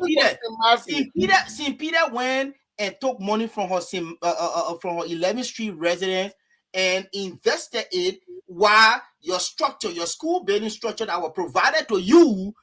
I mean, you had the opportunity and you went ahead and did that. Now we have the blessing to come our way, and you people are saying, oh, people are coming to help. Oh, why St. Peter did not say, no, partners should not build a church for us? St. Matthew, it was a St. Matthew member. Most of the things, St. Matthew started on the push. That's the history of St. Matthew. Where did St. Peter start? St. Peter started when the building was already erected and turned over to you. St. Matthew started on the post. From the post, we went to a Z run. That's when we had the late Deacon Henry G. Kokwe. We went to Zimran. We went to that block. From that block, we even went to Reed and Panther. I don't think that's not an issue. No. That's not the issue. The point here is the Bible says that I come in cause I will make your point and we'll let my cousin come in. The Bible says that whatsoever you do for the least of my brother, that you have done for me, and that's why the church in the Western world, that's what they are practicing. They are practicing help your brother when he's drowning. There's a song that St. Peter Choir used to sing. He said, if you see me trying, please help me up. God knows I'm trying. God knows that we are trying. The Church of Beverly wants us to sing. But St. Peter, all the driving people hang on right now. What kind of phone is that? No, if you cannot lift me up, please don't tell me that God knows I'm trying.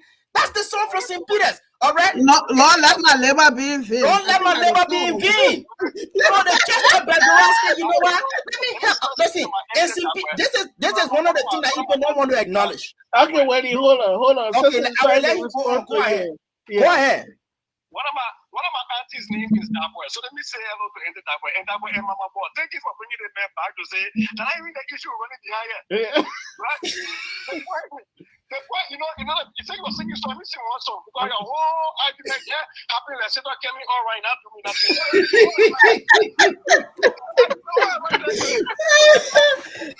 rushing here is about financial mismanagement. We started from one station, then we had 3 benches, then for that we pay Kaba, then for that we open Tasha. I'm not talking about that. I'm saying you had a school, financial mismanagement, a school burned down. Why couldn't you rebuild a school? But we did. Then you came into St. Peter was doing the one before that time there and take around there, landed on the airport. That's how let's play with that from. Second, get me all right now doing nothing. Explain why all the time you operate there, where did you keep a balance? What did you keep a saving for being there that when the school burned, you couldn't go to those raining days for? The same investment mentality. The same investment mentality that St. Peter employed, that's the same thing that we employ. Councillor Bean just came on the show and alluded to the fact. He informed us that we were carrying on an octopus operation. And that's the same thing that we decided, that's the same thing St. Peter did. We were leading the charge, but St. Peter saw all the way and started borrowing money. But anyway, you and I agreed to that. We went ahead and started building this multi-purpose building. And again, listen, let's make this clear. Anthony Yakbaswo came here. And he informed us, Lauba Smo came here. He informed us that this convention had to approve. That's why I said, as St. Matthew, we don't have clique. If there was as St. Peter, the clique would have said, you know what, let's go ahead and do this, and everybody will go ahead and do it. St. Matthew will have to go back to the drawing board. That's why we have had female chairpersons in St. Matthew. Female, not one, not two. We have female chairs in St. Matthew. Let me see one that raised your hand or in St. Peter. I don't see that one yet. Yeah, Winter Gardner was one. Anyway, that was pre-war council, but anyway, let's forget about that. Y'all get it on my hard time. Y'all get it on my hard time. We're not gonna listen to me. We're not gonna hard time. Willie, just as Cesar was saying, and there's no way you can compare St. Peter's and St. Matthew's. Absolutely, you cannot compare St. Peter to St. Matthew because St. Peter received it on a silver platter. Listen, St. Peter did not receive on a silver platter. Are you saying? Who built a chair in your school? The St. Show me the record that you built school with that record. Excuse me now, Willie. I will mute myself, but I have one question for you all. Listen now. St. Peter's is the mother church for all of the parishes in Monrovia. Grand Whether like it or not. We agree. And if you get Great Britain gave America independence, right? But America became greater or is more prosperous than Great Britain, right? People will leave from Great Britain and come to America to become citizens, right? So right. I'm not doubting the fact that St. Matthew cannot do better than St. Peter's. That's not my argument, and that's not our argument here. Jump on a correction. Listen. Not that St. Matthew cannot, but St. Matthew, you can agree that St. Matthew is doing better than St. Peter, then you move forward. No. I cannot agree with that argument out of that St. Matthew is doing better than St. Peter. The records are clear. So if you go to St. Matthew and St. Peter's right now, you will see the difference. But the question that I provoked the answer from Anthony Moluba and from Councillor Moluba and Councillor Anthony Yakpawulo and was very provoking because I wanted to understand that, okay, St. Matthew, what was going on, right? My question was, what was going on? Your school got burned. You were running this institution for years before it got burned. What was the preparation for the reader day? how was the funds managed, right? So what caused the delay? And from the explanation, we've understand that there were certain circumstances around the church that led to the delay. And now we have partners also coming in to stand with St. Matthew. So we're not questioning that why partner have to help St. Matthew. Like you are saying, when the Lutheran Church was being established, was established in 1860 in Liberia by Maurice Officer, he started down in Misburg, and then he crossed the river to Harrisburg, and then when they tried, and then they went all the way up river and went to LTI and started establishing them. But when they wanted to urbanize the church, they started coming down to Monrovia, right? And then they started inviting people to worship. That's how St. Peter was built.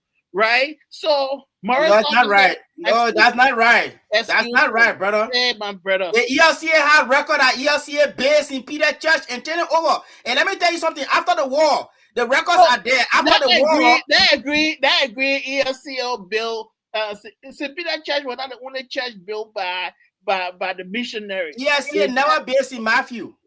But who gave rise to the parish called St. Matthew? Who started that parish? It was a preaching point on the St. Peter's. So the issue of saying that St. Matthew, you were given birth to, and you grew your leg, and you stood up by yourself, and you gained your independence. So now you're not living with your mom and pa. They gave birth to you. So will you be going to say, "I'm better than my mom and pa"? And you can't say that. You can be the richest man, you will always honor your mom and pa for who they are. So let's put that into perspective. We understand, St. Matthew, you've done great. You've done great, and you are still doing great. You are thriving to keep doing great. We acknowledge that, but you cannot compare yourself with the Elijah. So we have to get that straight. My brother. We have to get that straight. My brother, this is the fact that we need to understand. Okay, let's bring couple in. Let's bring couple in and start with the St. Matthew and St. Peter comparison. Couple. Are you there? Couple and her lawyer chair that can finish. Who told you my church can finish? My church, you want to compare my chair that I wear, how you get? The structure of my chair it is. You can compare with Latin way just put you put left, right, back, front, or you just raise the wall. Like when you compare it, I pick you, yeah. One of the beautiful churches. Come on, let's talk about that. What's your take on the whole conversation, and then we'll come to balance it.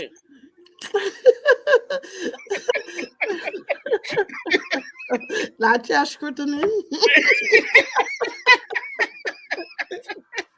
Banavetia Foundation started saying 1997. Not 1997, 1989. 1989.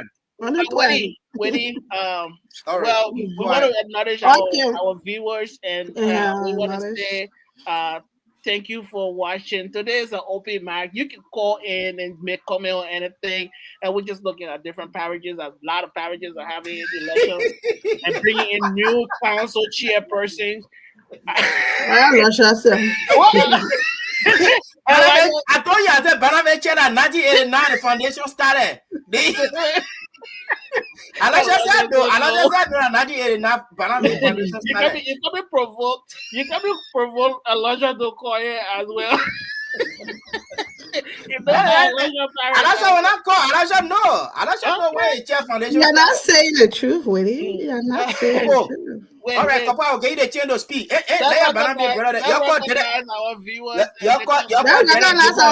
want to say something on the issue of investment and the issue of mismanagement of fund from where okay, let me recognize. Willie, please go ahead and recognize the viewers. Well, Willie went all around the set on he come back again to the city. Look. Okay, all right. David K. Morba is following. I know David K. Morba is from Zozo, Lufa County. Thank you so much. Our dear friend and brother John Dixon, thank you. He's there in Toronto, Bon County. That's our partner. Says Delima Bakole. Delima Bakole will say thank you. Thank you so much. Hello, everyone. Hello. Our brother Nathaniel Gore from Johnsonville. Thank you so much.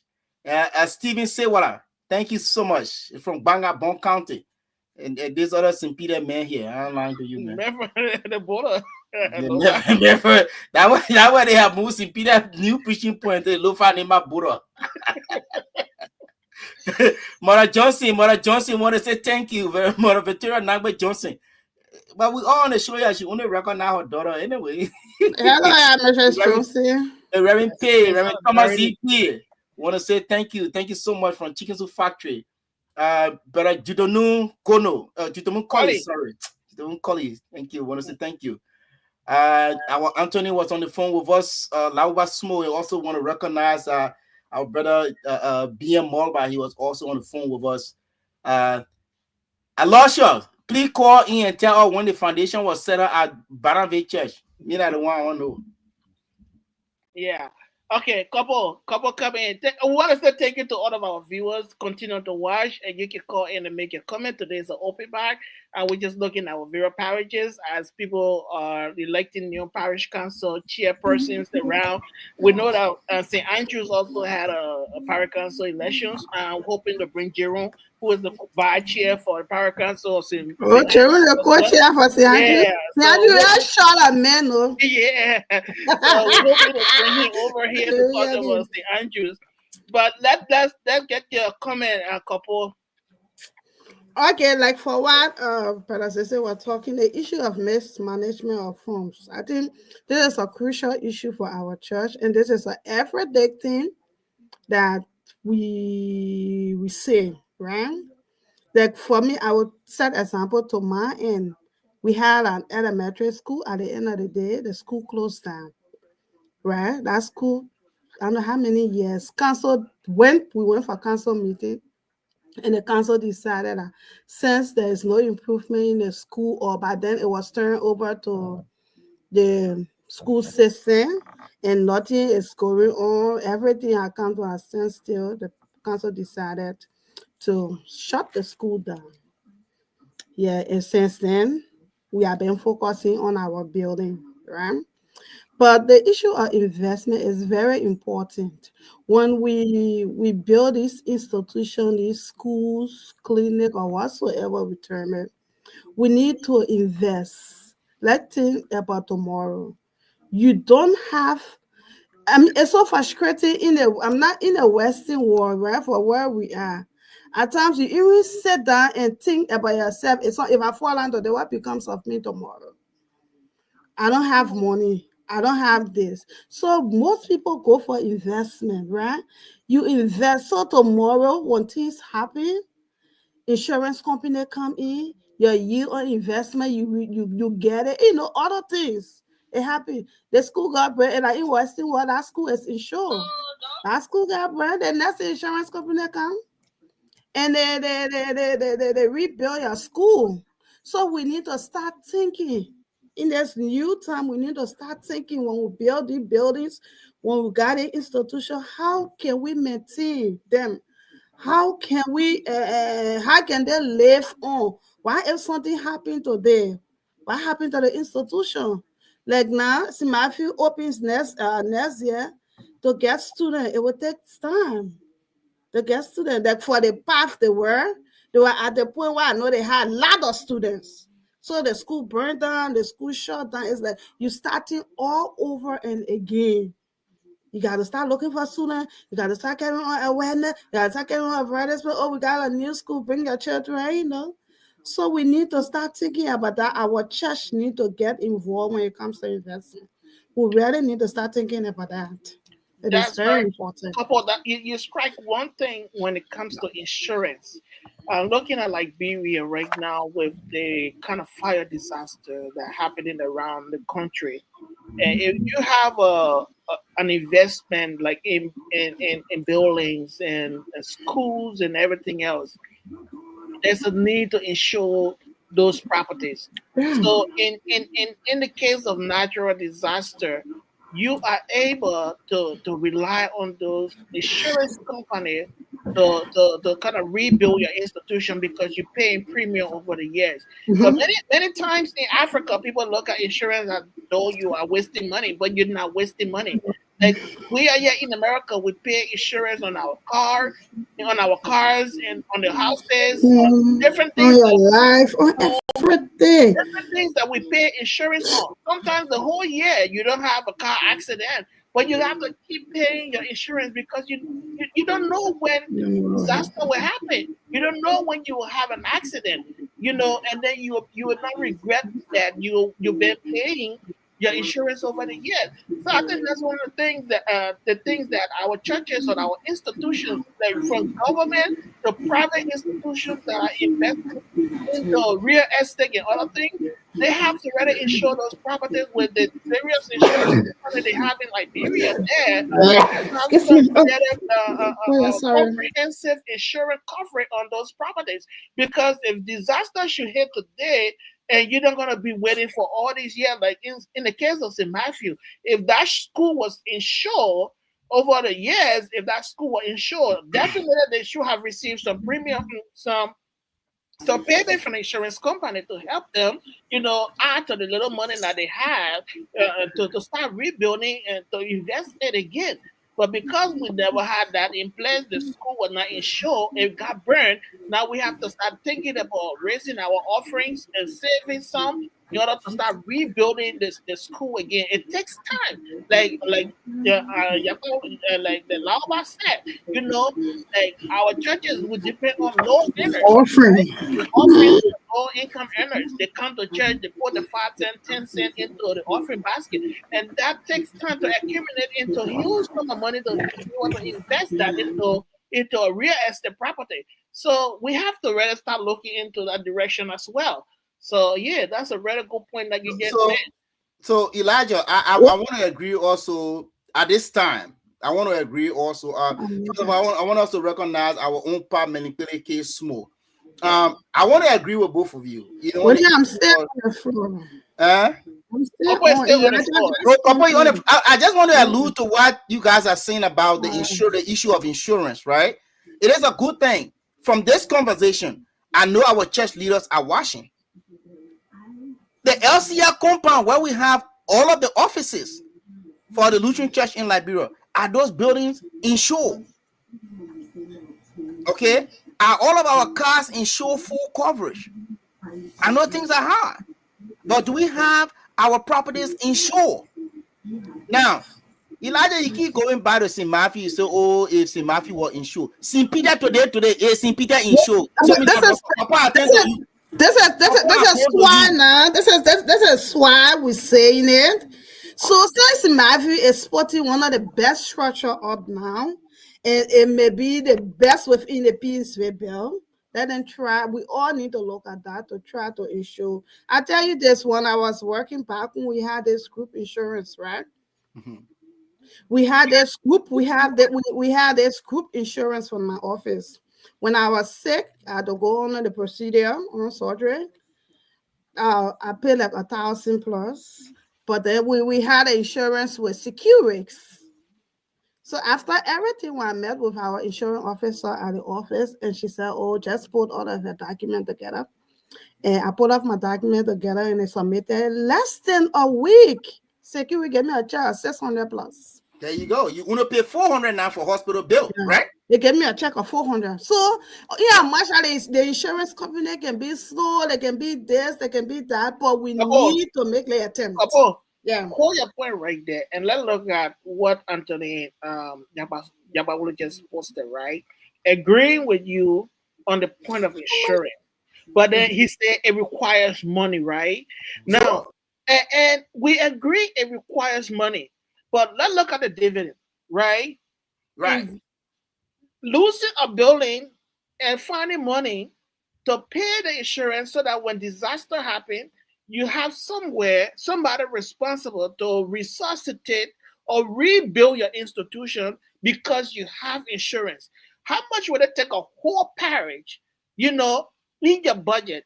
You put in your budget insurance for your properties, all right? This is not individual thing. This is an institutional thing. Like our properties, we want to protect these properties. So when disaster happens, we have this money there that we would be able to go to the insurance company or to help us rebuild our institution because we're paying premium to them. right? So like this whole money, no money syndrome in the Lutheran Church in Liberia, it costs us sometimes to lose on opportunities, and at the end of the day, we become the victim of some of these things.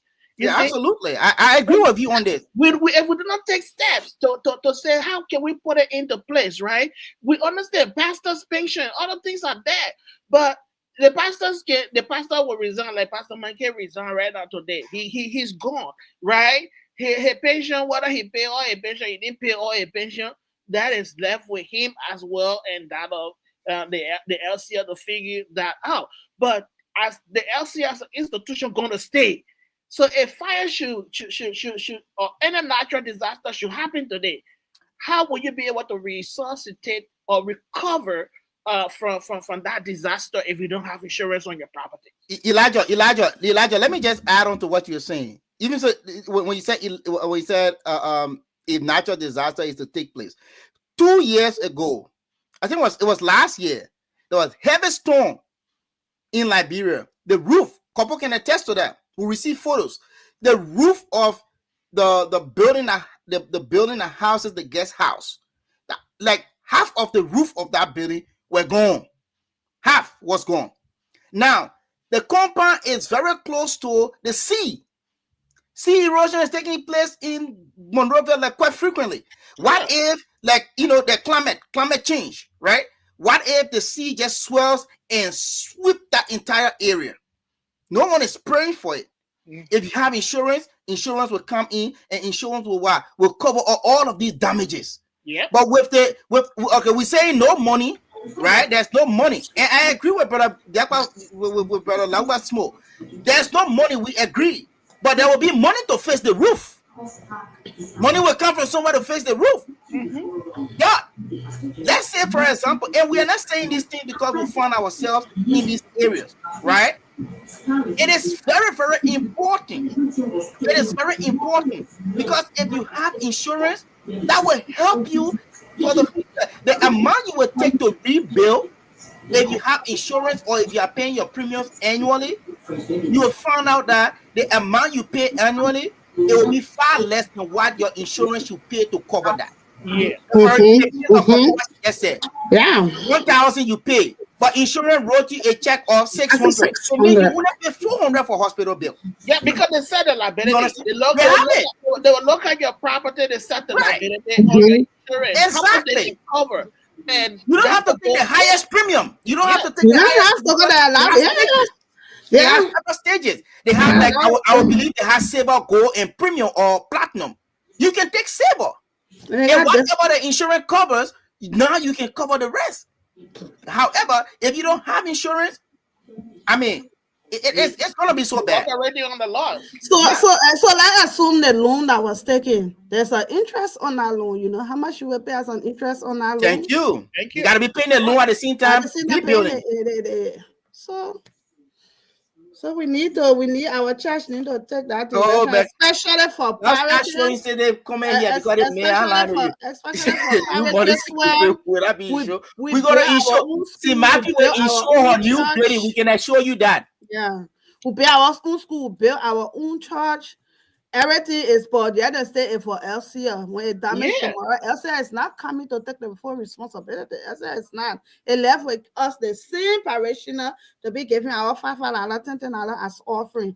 And how long, like being said, that drastic decline in membership all around in the Lutheran churches. All of our churches. Right. Papa, you made a point saying we build these institutions or we build these facilities. At the end of the day, it is for St. Peter. Elijah,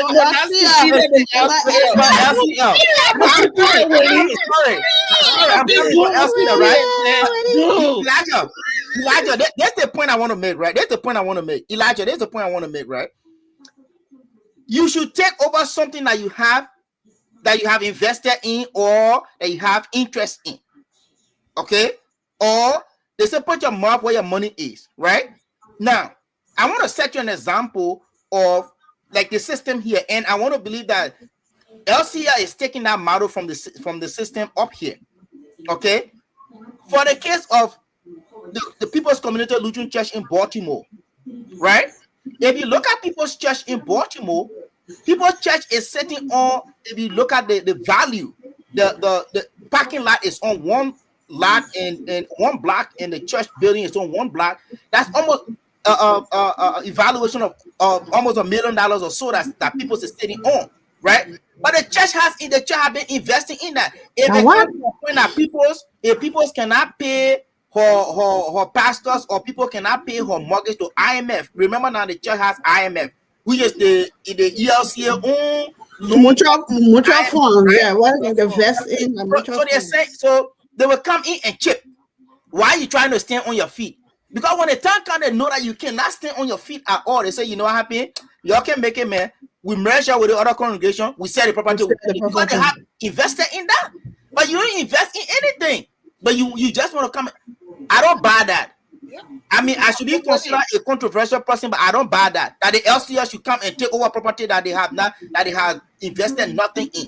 Nothing, zero. They should tell us in Peter, because they are investing in Peter. Yeah. Our church structure in Liberia, the LCL, the structure in Liberia, is far different from that of the ELCA structure.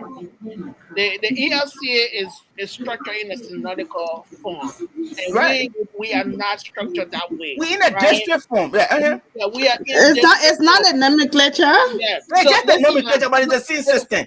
The district dean is the bishop of the Senate. You don't have bishop. You don't have we bishop. We got deans. Yeah, and the dean is appointed. The bishop is elected. They're also appointed.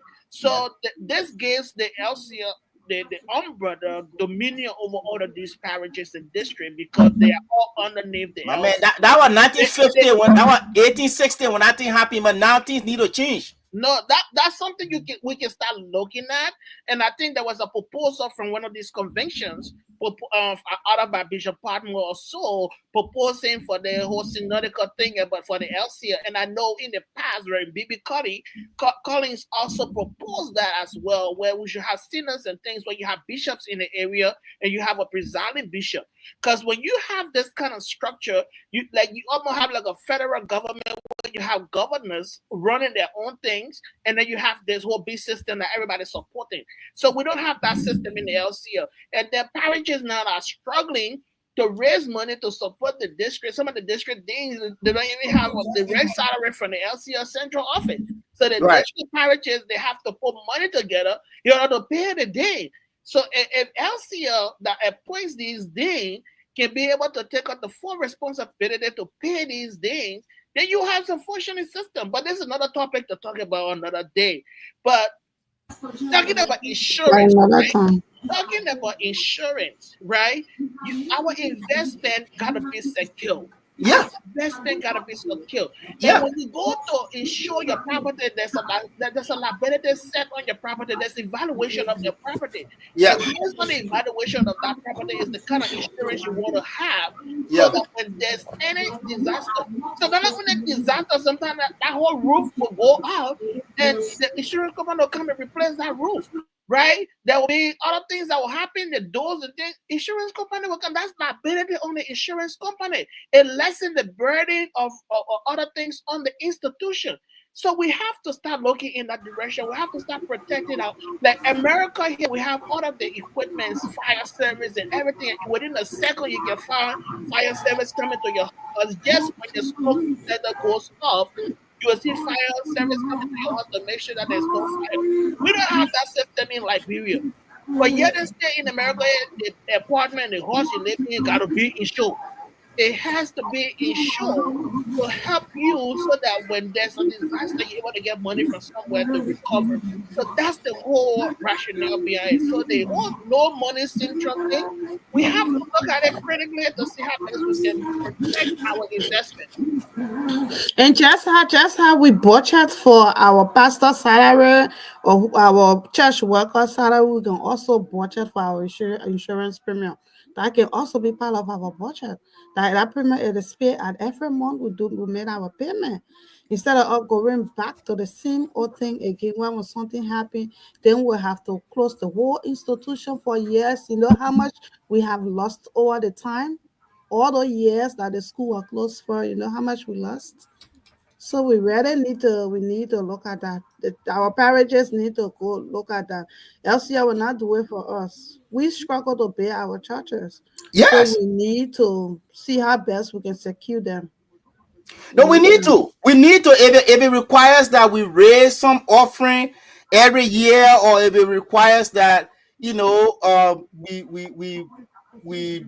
I mean, we seek some support outside or some investment in terms of farming, and see resources that will be generated from the farming produce that will go towards insurance.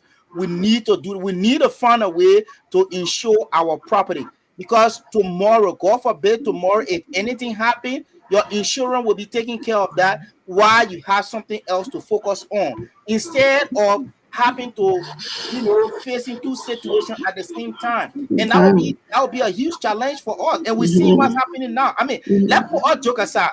All right. If St. Matthew, and St. Matthew is my parent, I'm speaking of it. St. Peter don't want to insure like their business. But if St. Matthew is insured, and that I'm going to bring to the St. Matthew members here in the diaspora. If it means that we take on the insurance money of St. Matthew, let's take on the insurance money. If Barnabas and St. Peter don't want to insure that their business, we ain't get time. We got to insure St. Matthew. St. Matthew got to be insured, because all of the investment at the end of the day, if anything happen, we shouldn't be here again telling people say, oh, because when Thank you you, splash Willie. one error I too will much, make sure and call Operation Splash one launch error too the much, it will insurance cost of us. St. Matthew Church. I We will want to make make sure and sure that call St. Reverend Matthew Chico is Johnson to insured. hold your feet to the fire to ensure Yes, to ensure St. Matthew Lutheran properties. We will make Uh, sure. We will with make sure that, that St. with Matthew is that, insured. yeah, We'll thank call you people. very We'll much, call our Willie. people here. Thank you, Willie. Yeah. With that, with as couple, we know that St. Matthew, St. Peter, St. Matthew, St. Andrew, they have elections. Did Barnabas have a new parish council chairperson? Barnabas can have election. Barnabas can have election every How 10 you years. think Let you me can have allow Willie. election? You can give me If you have chance. How any you other say stuff, Barnabas can have election every 10 years? Why would huh? you say that? Yeah, forget Every it, 10 Willie. years, Barnabas Go can have ahead, election. couple. We had election last year, but Abraham F. Thomas is our current parish council chair. How Okay. can you say that? And this coming week, Barnabas is going for a convention, a 34 convention. So Then it's how will not How an you you know say you election. tell so? It's not couple an you say a election 34 convention, convention right? or a 51st convention? Because the first, I just called one of your parishioners. They said the first block of Barnabas was laid down 1986. You don't even know Barnabas, so just talk about your St. Matthew. Wendy, You I'm don't going know to about mute you. I'm going to Barnabas. mute you, Wendy, You and give can't couple chance to describe talk it too about St. much. Matthew to talk about Battlefield. No, Elijah, they know my Are you grandmother was in are you Barnabas. not My muting grandmother was Weddy? a pioneer in Barnabas. Are you Willie, not muting Weddy? He stopped disturbing. Willie, please get couple chance to give us an update on Barnesville. Barnesville is one of the parishes that emerged out of St. Peter's. She was one of the preaching points on St. Peter's. Now they are also parish like St. Matthew, and they have been thriving. They've been doing great. So, couple, give us an update on what's going on at Barnesville. What's going on? Barnabas will be going for her convention, her parish convention, the first week in December. Yeah, so I think it'll be from Thursday to Sunday this weekend. Is it?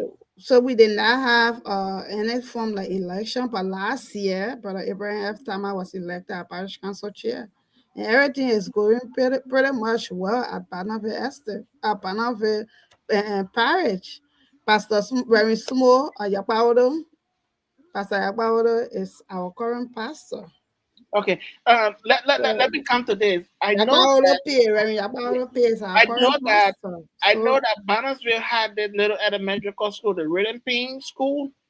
Yeah, Bishop Reading Ping Elementary the School. children elementary school. Yeah. So No, what's no, it wasn't Wellington. It was Thomas J. Hollis. Thomas J. Thomas J. Hollis is he Okay. was our first pastor, so we Okay. named the school after him. So what's the status of that school right now? No, I told you that school had been closed for years. I told you convention decided Maybe there I was didn't get that. issue.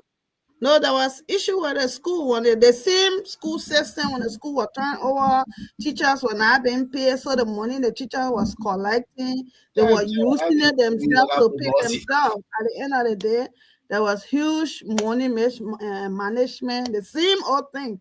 And then the council decided to close the school and just focus either on the building or on the hall. I had the whole school been in it. Got you. So, but we still thinking, it's still in our purview of having our elementary school. It is still being worked on, but it has not materialized yet. Yeah. So right now, Barnaville does not have a school. No, we don't have for school.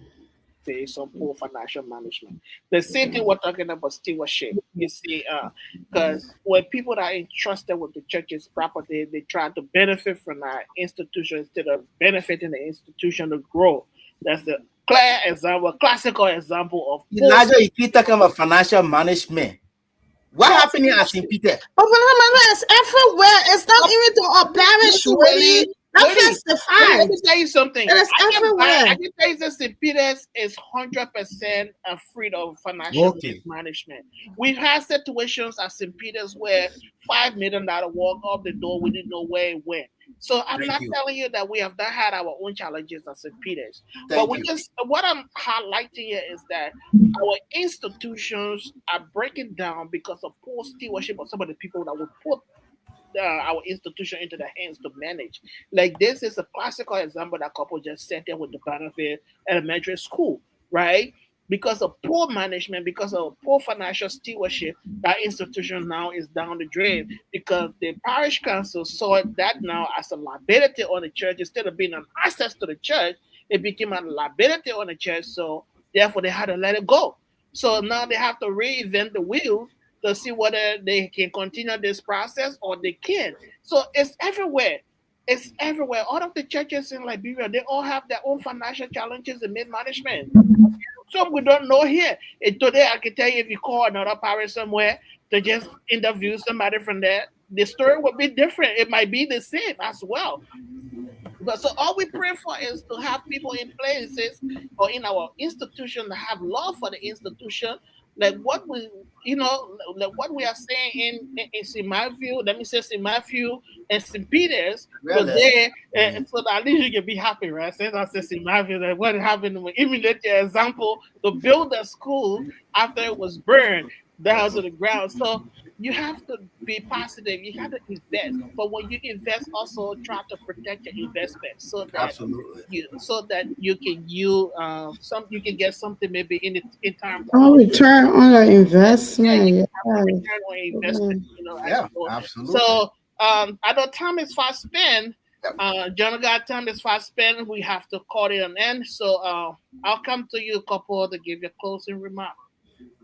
Okay, like for my brother Lauba said that when you it's easier to say it when you're out, but when you in it, you will know it is true, right?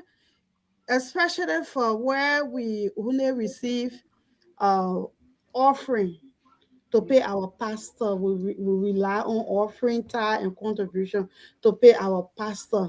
And though the money it only like for when I was having a financial secretary from January, February, March, April, you have a slow pace.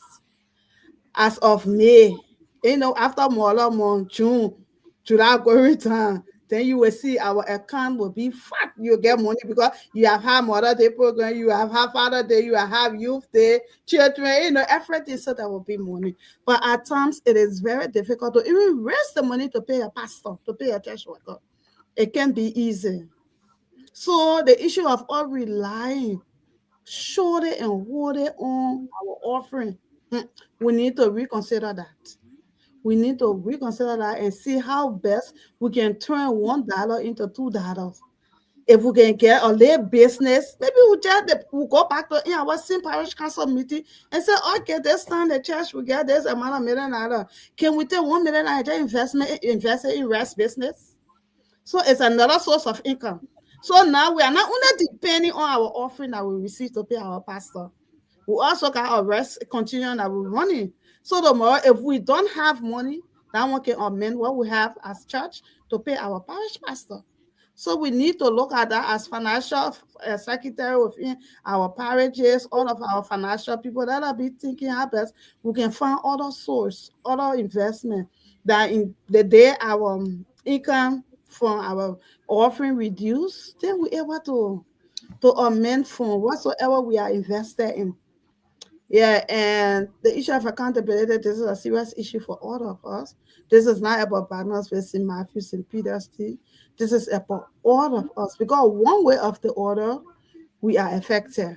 One way or the other, I know we all here we can make some contribution back home to our various churches. So you are not excluded, I'm not excluded. We just need to keep on talking, keep on saying things, keep on reminding our people, and we shouldn't stop talking. Yeah, much as they classifying us as being very disconnected, but I don't think that is who we are. We are not. So we here to talk, we see this, say the truth what it is, and at the end of the day, we all move on. So again, thanks to everyone. We had a nice show today. I enjoyed the show.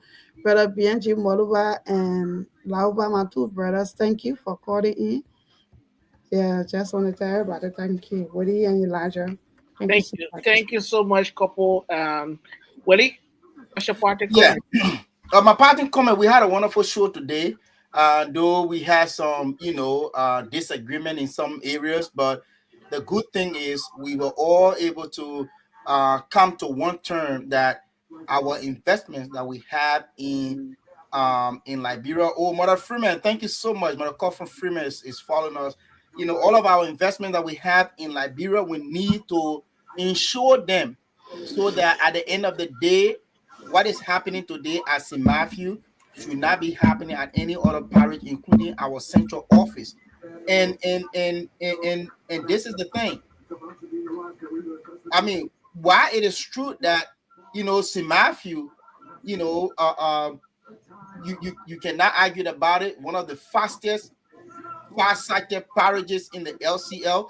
But when it comes to the issue of our facilities not being, our properties not being insured, that's something that Brother Lauba Smo, you are watching. That's something that has to come to the table. And if it means that we start speaking with this new leadership, we will speak with Councillor Livingstone. This is something that he needs to look into. And you see, one thing is all about innovation. Okay, it's about innovation. Like Kopo said, we raise the money, we have money in our account, but we say, okay, we want to pay pastor. Why can't we, you see, one thing, risks, it, you know, it's risky not to take the risk. Okay, life as a whole is about risk, but it's even risky not to take the risk. And because Simafi did not take the risk, that's why today we are going through the issue that we're going through today. If Simafi had taken that risk, our risks, the risks that we had taken back in the years, that would have helped us today in rebuilding our school. So we need to be very much innovative. We can take that money and invest it into something like what we said, rice. There are other things that we could invest, other businesses that we can invest in, and it will turn around and yield a good profit for us. I want to close on this. Popo just touched about it a little bit, and Elijah, if you can permit me, please, I'd like to talk about this. This platform, MLC Talk, let's say my Lutheran Connection, is the platform, and our show MLC Talk. We are not on the side of any one individual.